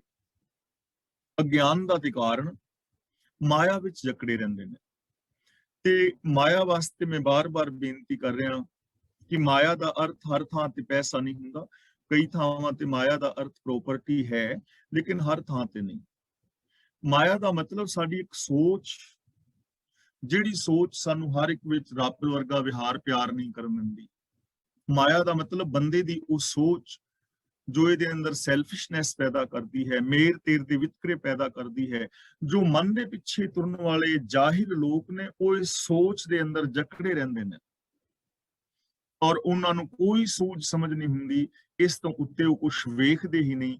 ਖੂਹ ਦੇ ਡੱਡੂ ਦੀ ਤਰ੍ਹਾਂ ਉਹਨਾਂ ਨੂੰ ਸਿਰਫ ਖੂਹ ਹੀ ਦਿਸਦਾ ਹੈ, ਉਸ ਤੋਂ ਬਾਹਰ ਉਹਨਾਂ ਨੂੰ ਕੋਈ ਸੂਝ ਨਹੀਂ ਹੁੰਦੀ। ਤੇ ਗੁਨਾਹ ਵਾਲੀ ਜ਼ਿੰਦਗੀ ਵੀ ਹੈ, ਸੱਚ ਵਾਲੀ ਜ਼ਿੰਦਗੀ ਵੀ ਹੈ, ਇਨਸਾਨੀਅਤ ਵੀ ਹੈ, ਉੱਚੇ ਸੁੱਚੇ ਕਰੈਕਟਰ ਵਾਲਾ ਜੀਵਨ ਵੀ ਕੋਈ ਹੈ, ਇਹਨਾਂ ਚੀਜ਼ਾਂ ਦੀ ਉਹਨਾਂ ਨੂੰ ਕੋਈ ਸੂਝ ਸਮਝ ਹੀ ਨਹੀਂ ਹੈ। ਹਲਤ ਪਲਤ ਕੋਈ ਸੁਖ ਨਾ ਪਾਵੇ, ਅੰਤ ਗਏ ਪਛਤਾਏ। ਹਲਤ ਪਲਤ ਦਾ ਮਤਲਬ ਹਰ ਥਾਂ ਤੇ ਇੱਥੇ, ਹਲਤ ਦਾ ਮਤਲਬ ਇੱਥੇ, ਪਲਤ ਦਾ ਮਤਲਬ ਉੱਥੇ। ਇੱਥੇ ਉੱਥੇ ਦਾ ਮਤਲਬ ਹਰ ਥਾਂ ਤੇ। ਹੁਣ ਇੱਥੇ ਦਾ ਮਤਲਬ ਜਿੱਥੇ ਮੈਂ ਬੈਠਾ ਹਾਂ, ਉੱਥੇ ਦਾ ਮਤਲਬ ਜਿੱਥੇ ਤੁਸੀਂ ਬੈਠੇ ਹੋ। ਹੁਣ ਤੁਸੀਂ ਮੈਨੂੰ ਕਹੋਗੇ ਨਾ ਭਾਈ ਸਾਹਿਬ ਉੱਥੇ ਕੀ ਟਾਈਮ ਹੋਇਆ, ਲੇਕਿਨ ਮੈਂ ਤੁਹਾਨੂੰ ਕਹਾਂਗਾ ਉੱਥੇ ਕੀ ਟਾਈਮ ਹੋਇਆ। ਮੈਂ ਤੁਹਾਨੂੰ ਕਹਾਂਗਾ ਇੱਥੇ ਮੇਰੇ ਕੋਲ 2:17 ਹੋਏ ਨੇ, ਤੇ ਉੱਥੇ ਤੁਹਾਡੇ ਕੋਲ ਕੀ ਹੋਇਆ। ਤੇ ਤੁਸੀਂ ਕਹੋ ਇੱਥੇ ਵੀ ਉਹੀ ਟਾਈਮ ਹੈ। ਇੱਥੇ ਉੱਥੇ ਦਾ ਮਤਲਬ ਹਰ ਥਾਂ ਤੇ। ਹਲਤ ਪਲਤ ਦਾ ਮਤਲਬ ਹਰ ਥਾਂ ਤੇ। ਹਲਤ ਪਲਤ ਕੋਈ ਸੁੱਖ ਨਾ ਪਾਵੇ, ਉਹ ਇਨਸਾਨ ਕਿਤੇ ਵੀ ਸੁੱਖ ਨਹੀਂ ਪਾਉਂਦੇ ਜਿੱਥੇ ਵੀ ਜਾਣ। ਅੰਤ ਗਏ ਪਛਤਾਏ, ਆਖਿਰ ਉਹ ਪਛਤਾਉਂਦੇ ਹੋਏ ਹੀ ਇਹ ਦੁਨੀਆ ਨੂੰ ਛੱਡ ਜਾਂਦੇ ਨੇ, ਆਤਮਕ ਮੌਤ ਤੇ ਮਰ ਜਾਂਦੇ। ਉਹਨਾਂ ਦੀ ਜ਼ਿੰਦਗੀ ਵਿੱਚ ਸਿਰਫ ਪਛਤਾਵਾ ਰਹਿ ਜਾਂਦਾ ਹੈ। ਔਰ ਹਕੀਕਤ ਹੈ ਕਿ ਏਡਾ ਵੱਡਾ ਪਛਤਾਵਾ ਹੈ ਕਿ ਅਸੀਂ ਸੱਚ ਬੋਲ ਸਕਦੇ ਹੋਈਏ ਪਰ ਸੱਚ ਬੋਲੀਏ ਨਾ। ਕਿੰਨਾ ਵੱਡਾ ਪਛਤਾਵਾ ਉਸ ਬੰਦੇ ਨੂੰ ਹੋਵੇਗਾ ਜਿਹਦੇ ਹੱਥ ਵਿੱਚ ਹੀਰਾ ਆਇਆ ਹੋਵੇ ਔਰ ਬੜਾ ਕੀਮਤੀ ਹੋਵੇ, ਔਰ ਉਸ ਹੀਰੇ ਨੂੰ ਪੱਥਰ ਸਮਝ ਕੇ ਉਹ ਸੁੱਟ ਬੈਠਾ ਹੋਏ। ਕਿੰਨਾ ਵੱਡਾ ਪਛਤਾਵਾ ਹੋਵੇਗਾ। ਇਸੇ ਤਰ੍ਹਾਂ ਜੋ ਸਾਡਾ ਵਰਤਮਾਨ ਬੀਤ ਰਿਹਾ ਹੈ, ਜੇ ਇਹਨੂੰ ਔਗਣਾ ਪਾਪਾਂ ਵਿਕਾਰਾਂ ਦੇ ਵਿੱਚ ਗਵਾ ਦਈਏ, ਔਰ ਜਦੋਂ ਸਮਾਂ ਆਵੇ ਦੁੱਖ ਭੋਗਣ ਦਾ ਤੇ ਫਿਰ ਅਸੀਂ ਕਵੀਏ ਪਛਤਾਈਏ, ਤਾਂ ਫਿਰ ਸਾਨੂੰ ਸੁੱਖ ਨਹੀਂ ਨਾ ਮਿਲ ਸਕਦੇ। ਤਾਂ ਗੁਰੂ ਪਾਤਸ਼ਾਹ ਜੀ ਕਹਿੰਦੇ ਨੇ ਐਸੇ ਲੋਕ ਜੋ ਰੱਬੀ ਗੁਣਾਂ ਨੂੰ ਛੱਡ ਦਿੰਦੇ ਨੇ, ਰੱਬੀ ਰਜਾ ਭਾਣੇ ਵਿੱਚ ਨਹੀਂ ਤੁਰਦੇ, ਉਹ ਕਿਤੇ ਵੀ ਸੁੱਖ ਨਹੀਂ ਪਾਉਂਦੇ ਔਰ ਪਛਤਾਉਂਦੇ ਹੋਏ ਹੀ ਇਸ ਦੁਨੀਆ ਵਿੱਚ ਜ਼ਿੰਦਗੀ ਜੀਂਦੇ, ਆਤਮਕ ਮੌਤ ਤੇ ਮਰ ਕੇ ਸੰਸਾਰ ਨੂੰ ਛੱਡ ਜਾਂਦੇ ਨੇ। ਗੁਰ ਪ੍ਰਸਾਦੀ ਕੋ ਨਾਮ ਧਿਆਏ, ਤਿਸ ਹਉਮੈ ਵਿੱਚੋਂ ਜਾਏ। ਧਿਆਏ ਦਾ ਮਤਲਬ ਧਿਆਨ ਧਰੇ, ਆਪਣੇ ਧਿਆਨ ਦੇ ਅੰਦਰ ਵਸਾਏ। ਨਾਮ ਦਾ ਮਤਲਬ ਪ੍ਰਭੂ ਦਾ ਹੁਕਮ, ਗੁਰ ਪ੍ਰਸਾਦੀ ਦਾ ਮਤਲਬ ਗੁਰੂ ਦੀ ਕਿਰਪਾ। ਜੇ ਗੁਰੂ ਦੀ ਦਇਆ ਰਾਹੀਂ, ਗੁਰੂ ਦੇ ਗਿਆਨ ਦਾ ਧਾਰਨੀ ਹੋ ਕੇ ਜੇ ਕੋਈ ਨਾਮ ਨੂੰ, ਰੱਬੀ ਰਜਾ ਨੂੰ ਆਪਣੇ ਹਿਰਦੇ ਵਿੱਚ ਵਸਾ ਲਵੇ, ਤਾਂ ਉਹਦੇ ਅੰਦਰੋਂ ਹਉਮੈ ਦੂਰ ਹੋ ਜਾਂਦੀ ਹੈ ਤੇ ਹਉਮੈ ਵਿੱਚੋਂ ਜਾਏ, ਉਸ ਦੇ ਅੰਦਰੋਂ ਹਉਮੈ ਚਲੀ ਜਾਂਦੀ ਹੈ। ਜਪਜੀ ਸਾਹਿਬ ਵਿੱਚ ਅਸੀਂ ਪੜ੍ਹਿਆ ਹੈ ਨਾ, ਨਾਨਕ ਹੁਕਮੈ ਜੇ ਬੁੱਝੈ ਤਾਂ ਹਉਮੈ ਕਹਿ ਨਾ ਕੋਏ। ਜੇ ਕੋਈ ਹੁਕਮ ਨੂੰ ਬੁੱਝ ਲਵੇ, ਸਿਸਟਮ ਨੂੰ, ਕਿ ਸਭ ਕੁਝ ਹੁਕਮ ਦੇ ਅੰਦਰ ਹੋ ਰਿਹਾ ਹੈ, ਤਾਂ ਫਿਰ ਉਹ ਬੰਦਾ ਇਹ ਨਹੀਂ ਕਹੇਗਾ ਕਿ ਮੈਂ ਹੁਕਮ ਤੋਂ ਬਾਹਰ ਕਰ ਸਕਦਾ ਹਾਂ। ਉਹਦੇ ਅੰਦਰੋਂ ਹਉਮੈ ਚਲੀ ਜਾਏਗੀ। ਕਿਹਦੇ ਅੰਦਰੋਂ? ਜਿਹੜਾ ਹੁਕਮ ਨੂੰ ਸਮਝ ਲਵੇਗਾ ਕਿ ਦੁਨੀਆ ਦੇ ਅੰਦਰ ਹਰ ਚੀਜ਼ ਰੱਬੀ ਹੁਕਮ ਰਜ਼ਾ ਭਾਣੇ ਸਿਸਟਮ ਵਿੱਚ ਹੋ ਰਹੀ ਹੈ, ਇਸ ਤੋਂ ਬਾਹਰ ਮੈਂ ਕੁਝ ਨਹੀਂ ਕਰ ਸਕਦਾ। ਜਿਹੜਾ ਇਸ ਚੀਜ਼ ਨੂੰ ਸਮਝ ਲਵੇਗਾ, ਉਸ ਦੇ ਅੰਦਰੋਂ ਈਗੋ ਹਉਮੈ ਚਲੀ ਜਾਏਗੀ। ਨਾਨਕ ਜਿਸ ਪੂਰਬ ਹੋਵੇ ਲਿਖਿਆ, ਸੋ ਗੁਰ ਚਰਣੀ ਆਏ ਪਾਏ। ਪੂਰਬ ਦਾ ਮਤਲਬ ਸ਼ੁਰੂ ਤੋਂ ਜੋ ਪਿਛਲੀ ਜ਼ਿੰਦਗੀ ਬੀਤ ਗਈ ਹੈ। ਲਿਖਿਆ ਦਾ ਮਤਲਬ ਜਿਸ ਦੇ ਅੰਦਰ ਸੰਸਕਾਰ ਨੇ ਚੰਗੇ, ਗੁਰੂ ਦੇ ਮਿਲਾਪ ਵਾਲੇ, ਉਹ ਆਣ ਕੇ ਗੁਰੂ ਦੇ ਚਰਨਾਂ ਤੇ ਲੱਗ ਜਾਂਦੇ ਨੇ। ਜਿਨ੍ਹਾਂ ਦੇ ਅੰਦਰ ਸੰਸਕਾਰ ਨੇ, ਪਰਿਵਾਰ ਵਿੱਚੋਂ ਸੰਸਕਾਰ ਮਿਲੇ ਨੇ, ਜਿਨ੍ਹਾਂ ਨੇ ਆਪ ਆਪਣੇ ਅੰਦਰ ਇਹ ਚੀਜ਼ ਵਿਚਾਰੀ ਹੈ ਕਿ ਮੈਂ ਗੁਰੂ ਦੇ ਦਰ ਤੇ ਜਾਣਾ ਹੈ, ਗੁਰਬਾਣੀ ਅਨੁਸਾਰ ਜ਼ਿੰਦਗੀ ਜੀਣੀ ਹੈ, ਇਹ ਲੇਖ ਲਿਖੇ ਜਾਂਦੇ ਨੇ ਨਾ, ਇਹ ਸੰਸਕਾਰ ਅੰਦਰ ਪੈਦਾ ਹੁੰਦੇ ਨੇ, ਸੁਭਾਅ ਬਣੀ ਜਾਂਦਾ ਹੈ। ਉਹ ਲੋਕ ਫਿਰ ਗੁਰੂ ਚਰਨਾਂ ਵਿੱਚ ਆ ਜੁੜਦੇ ਨੇ। ਤੇ ਜਿਨ੍ਹਾਂ ਦੇ ਅੰਦਰ ਸੰਸਕਾਰ ਪੈਦਾ ਹੋਏ ਹੁੰਦੇ ਨੇ ਕਿ ਸ਼ਰਾਬ ਪੀਣਾ ਹੈ, ਮੈਂ ਵੱਡੇ ਹੋ ਕੇ ਇਹ ਕਰਨਾ ਹੈ, ਮੈਂ ਹੁਣ ਕੱਲ ਨੂੰ ਠੇਕੇ ਤੇ ਜਾਣਾ ਹੈ, ਉਹ ਹੌਲੀ ਹੌਲੀ ਠੇਕੇ ਵੱਲ ਚਲੇ ਜਾਂਦੇ ਨੇ, ਕਿਉਂਕਿ ਉਹਨਾਂ ਨੇ ਆਪਣੇ ਅੰਦਰ ਲੇਖ ਇਹੋ ਜਿਹੇ ਲਿਖ ਲਏ। ਤਾਂ ਗੁਰੂ ਜੀ ਕਹਿੰਦੇ ਨੇ ਜਿਨ੍ਹਾਂ ਦੇ ਅੰਦਰ ਪੂਰਬਲੇ ਸੰਸਕਾਰ ਹੁੰਦੇ ਨੇ ਸ਼ੁਭ, ਉਹ ਗੁਰੂ ਦੇ ਚਰਨਾਂ ਤੇ ਆ ਲੱਗਦੇ ਨੇ। ਮਹਿਲਾ ਤੀਜਾ, ਮਨਮੁਖ ਊਂਧਾ ਕੌਲ ਹੈ, ਨਾ ਤਿਸ ਭਗਤ ਨਾ ਪਾਓ। ਇਹਨੂੰ ਊਧਾ ਨਹੀਂ ਪੜਨਾ, ਊਂਧਾ ਬਿੰਦੀ ਲਗਾ ਕੇ। ਊਂਧਾ ਦਾ ਮਤਲਬ ਉਲਟਾ, ਮੂਧਾ। ਆਪ ਖੁਦਰਾ ਮਨੁੱਖ ਜੋ ਹੈ, ਇਹ ਮਾਨੋ ਉਲਟਾ ਕਮਲ ਦਾ ਫੁੱਲ ਹੈ, ਯਾਨੀ ਉਹਦਾ ਹਿਰਦਾ ਕਮਲ ਉਲਟਾ ਹੈ। ਹਿਰਦਾ ਦਾ ਮਤਲਬ ਸੋਚ, ਉਹਦੀ ਸੋਚ ਪੁੱਠੀ ਹੈ। ਨਾ ਤਿਸ ਭਗਤ ਨਾ ਪਾਓ, ਨਾ ਉਹਦੇ ਵਿੱਚ ਪ੍ਰੇਮ ਹੈ ਔਰ ਨਾ ਹੀ ਉਹਦੇ ਅੰਦਰ ਰੱਬੀ ਗੁਣ ਹੈ। ਭਗਤ ਦਾ ਮਤਲਬ ਰੱਬੀ ਗੁਣ, ਵਿਣ ਗੁਣ ਕੀਤੇ ਭਗਤ ਨਾ ਹੋਏ, ਉਹਦੇ ਅੰਦਰ ਗੁਣ ਧਾਰਨ ਕਰਨ ਦੀ ਚਾਹਤ ਵੀ ਨਹੀਂ ਹੈ ਔਰ ਉਹਦੇ ਅੰਦਰ ਰੱਬੀ ਰਜਾ ਦਾ ਪਿਆਰ ਵੀ ਨਹੀਂ ਹੈ। ਨਾ ਉਹਦਾ ਮਤਲਬ ਰੱਬੀ ਰਜਾ, ਨਾ ਉਹਦੇ ਅੰਦਰ ਰੱਬੀ ਰਜਾ ਦੀ ਪ੍ਰੀਤ ਹੈ, ਨਾ ਉਹਦੇ ਅੰਦਰ ਰੱਬੀ ਗੁਣਾਂ ਦੀ ਚਾਹਤ ਹੈ। ਉਹਦਾ ਹਿਰਦਾ, ਉਹਦੀ ਸੋਚ ਮਾਨੋ ਉਲਟਾ ਕਮਲ ਦਾ ਫੁੱਲ ਹੈ, ਭਾਵ ਕਿ ਉਹਦੀ ਸੋਚ ਉਲਟੀ ਹੈ, ਪੁੱਠੀ ਹੈ। ਸ਼ਕਤੀ ਅੰਦਰ ਵਰਤਦਾ ਕੂੜ ਤਿਸਕਾ ਹੈ ਉਪਾਉ। ਉਪਾਉ ਦਾ ਮਤਲਬ ਹੁੰਦਾ ਹੈ ਉਦਮ, ਸ਼ਕਤੀ ਦਾ ਮਤਲਬ ਮਾਇਆ। ਸ਼ਕਤੀ ਅੰਦਰ ਵਰਤਦਾ, ਉਹ ਮਾਇਆ ਦੇ ਪ੍ਰਭਾਵ ਹੇਠ ਵਰਤਦਾ ਦਾ ਮਤਲਬ ਕਾਰ ਵਿਹਾਰ ਕਰ ਰਿਹਾ ਹੈ। ਉਹਦਾ ਸਾਰਾ ਕਾਰ ਵਿਹਾਰ ਮਾਇਆ ਦੇ ਪ੍ਰਭਾਵ ਹੇਠ ਹੈ। ਤੇ ਕੂੜ ਤਿਸਕਾ ਹੈ ਉਪਾਉ, ਉਹਦੀ ਜ਼ਿੰਦਗੀ ਦਾ ਪ੍ਰਯੋਜਨ ਵੀ ਝੂਠਾ ਹੀ ਹੈ। ਉਹਦੀ ਜ਼ਿੰਦਗੀ ਦਾ ਪ੍ਰਯੋਜਨ, ਉਹਦੀ ਜ਼ਿੰਦਗੀ ਦਾ ਜੋ ਉਪਾਅ, ਹੀਲਾ ਵਸੀਲਾ, ਏਮ, ਗੋਲ ਵੀ ਉਹਦਾ ਝੂਠਾ ਹੈ। ਤੇ ਝੂਠੇ ਗੋਲ ਵਾਸਤੇ ਹੀ ਉਹ ਸਾਰੀ ਜ਼ਿੰਦਗੀ ਜੀਵੀ ਜਾਂਦਾ ਹੈ। ਇਸਕਾ ਅੰਦਰ ਚੇਤਨਾ ਭਿੱਜਈ, ਮੁਖ ਫੀਕਾ ਆਲਾਓ। ਆਲਾਓ ਦਾ ਮਤਲਬ ਅਲਾਪ, ਬੋਲ। ਮੁਖ ਦਾ ਮਤਲਬ ਮੂੰਹ ਤੋਂ। ਆਪ ਹੁਦਰੇ ਮਨੁੱਖ ਦਾ ਅੰਦਰਲਾ ਚਿੱਤ ਭਿੱਜਦਾ ਨਹੀਂ, ਅੰਦਰਲਾ ਚਿੱਤ ਰੱਜਦਾ ਨਹੀਂ, ਤੇ ਮੂੰਹ ਵੀ ਉਹ ਫਿੱਕਾ ਹੀ ਬੋਲਦਾ ਹੈ। ਭਾਵ ਕਿ ਅੰਦਰ ਵੀ ਉਹਦੇ ਤ੍ਰਿਸ਼ਨਾ ਹੈ, ਅੰਦਰ ਉਹਦੇ ਵਿਕਾਰ ਭਰੇ ਪਏ ਨੇ, ਅੰਦਰ ਵਿਕਾਰ ਕਮਾ ਕਮਾ ਕੇ ਉਹਦਾ ਰੱਜਿਆ ਨਹੀਂ, ਤੇ ਮੂੰਹ ਤੋਂ ਵੀ ਉਹ ਫਿੱਕੇ ਬੋਲ ਬੋਲਦਾ ਹੈ। ਨੈਗੇਟਿਵ ਬੋਲ ਬੋਲੇਗਾ, ਕਿਸੇ ਦੇ ਚਿੱਤ ਨੂੰ ਦੁਖਾਉਣ ਵਾਲੇ ਬੋਲ ਬੋਲੇਗਾ। ਮੂੰਹ ਚੋਂ ਬੋਲੇ ਹੋਏ ਉਹਦੇ ਬੋਲ ਵੀ ਫਿੱਕੇ ਹੋਣਗੇ, ਰਸਮਈ ਨਹੀਂ ਹੋਣਗੇ। ਇਹ ਮਨਮੁਖ ਦੀ ਨਿਸ਼ਾਨੀ। ਉਹ ਧਰਮ ਰਲਾਏ ਨਾ ਰਲਨ, ਉਹਨਾਂ ਅੰਦਰ ਕੂੜ ਸਵਾਓ। ਸਵਾਓ ਦਾ ਮਤਲਬ ਸਵਾਰਥ, ਖੁਦਗਰਜੀ। ਰਲਾਏ ਦਾ ਮਤਲਬ ਜੋੜੇ ਹੋਏ, ਧਰਮ ਦਾ ਮਤਲਬ ਧਰਮ ਵਿੱਚ।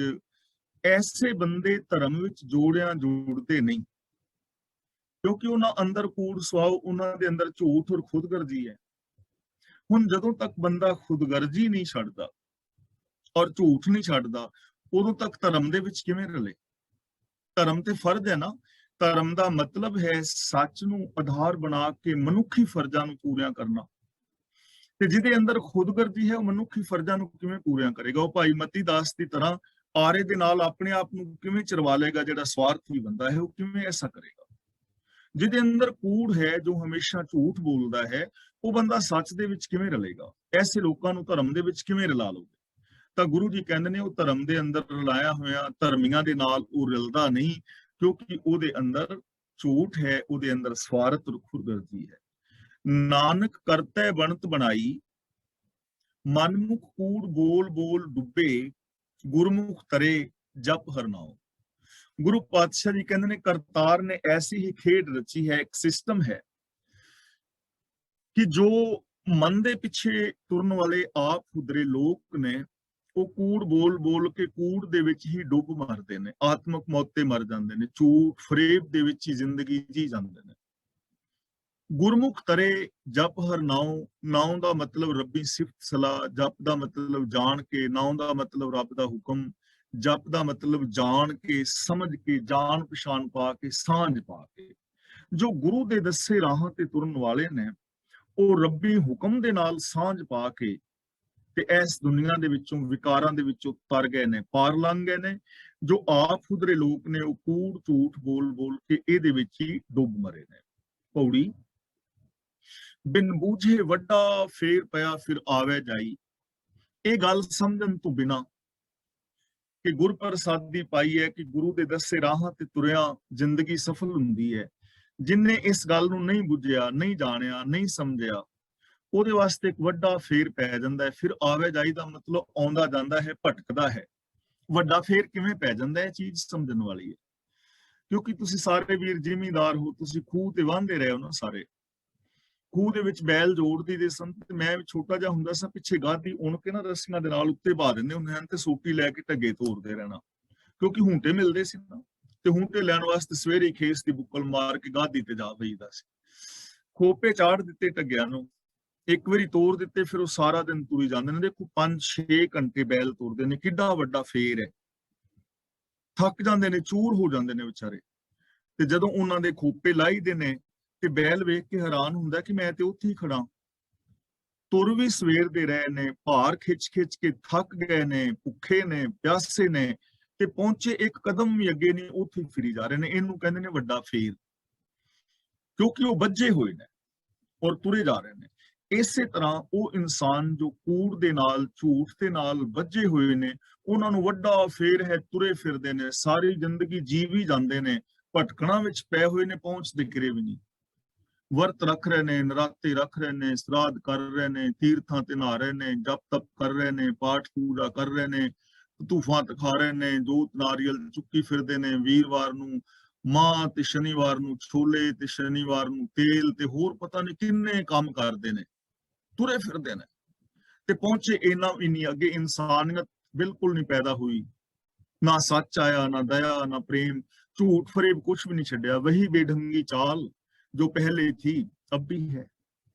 ਇਹਨੂੰ ਕਹਿੰਦੇ ਨੇ ਕਿ ਇਸ ਗੱਲ ਨੂੰ ਸਮਝਣ ਤੋਂ ਬਿਨਾ ਕਿ ਪਿਆਰਿਓ ਗੁਰੂ ਦੇ ਦੱਸੇ ਰਾਹ ਤੇ ਤੁਰ ਕੇ ਇਹਨਾਂ ਗੁਣਾਂ ਨੂੰ ਇੰਪਲੀਮੈਂਟ ਕਰਕੇ ਕਿਤੇ ਪਹੁੰਚਿਆ ਜਾ ਸਕਦਾ ਸੀ, ਪਰ ਜਿਨ੍ਹਾਂ ਨੇ ਇਸ ਗੱਲ ਨੂੰ ਨਹੀਂ ਸਮਝਿਆ ਉਹਨਾਂ ਨੂੰ ਜ਼ਿੰਦਗੀ ਦਾ ਵੱਡਾ ਫੇਰ ਪੈਂਦਾ ਹੈ, ਭਾਵ ਉਹ ਸਾਰੀ ਜ਼ਿੰਦਗੀ ਭਟਕਦੇ ਰਹਿੰਦੇ ਨੇ। ਸਤਿਗੁਰ ਕੀ ਸੇਵ ਨਾ ਕੀਤੀਆ ਅੰਤ ਗਿਆ ਪਛਤਾਈ। ਜਿਨਨੇ ਸਤਿਗੁਰ ਦੀ ਸੇਵਾ ਨਹੀਂ ਕੀਤੀ, ਮੀਨਸ ਜੋ ਗੁਰੂ ਦੇ ਦੱਸੇ ਰਾਹ ਤੇ ਨਹੀਂ ਤੁਰਿਆ, ਜਿਨ੍ਹਾਂ ਨੇ ਗੁਰੂ ਦੇ ਦਿੱਤੇ ਵੇ ਆਫ ਲਾਈਫ ਨੂੰ ਨਹੀਂ ਅਪਣਾਇਆ, ਆਖਿਰ ਇਸ ਦੁਨੀਆ ਤੋਂ ਪਛਤਾਉਂਦਾ ਹੋਇਆ ਜਾਂਦਾ ਹੈ, ਸਾਰੀ ਜ਼ਿੰਦਗੀ ਦੁੱਖ ਭੋਗਦਾ ਹੈ ਔਰ ਪਛਤਾਵੇ ਦੇ ਵਿੱਚ ਹੀ ਮੌਤ ਹੋ ਜਾਂਦੀ ਹੈ। ਆਪਣੀ ਕਿਰਪਾ ਕਰੇ ਗੁਰ ਪਾਈਐ ਵਿੱਚੋਂ ਆਪ ਗਵਾਈ।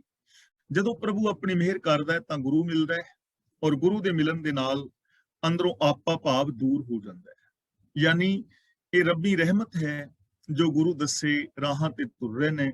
ਗੁਰੂ ਦੇ ਦੱਸੇ ਰਾਹਾਂ ਤੇ ਤੁਰਨ ਦੇ ਨਾਲ ਆਪਣੇ ਅੰਦਰੋਂ ਹਉਮੈ ਗਵਾਚ ਜਾਂਦੀ ਹੈ, ਈਗੋ ਮੁੱਕ ਜਾਂਦੀ ਹੈ, ਵਿਕਾਰ ਛੁੱਟ ਜਾਂਦੇ ਨੇ।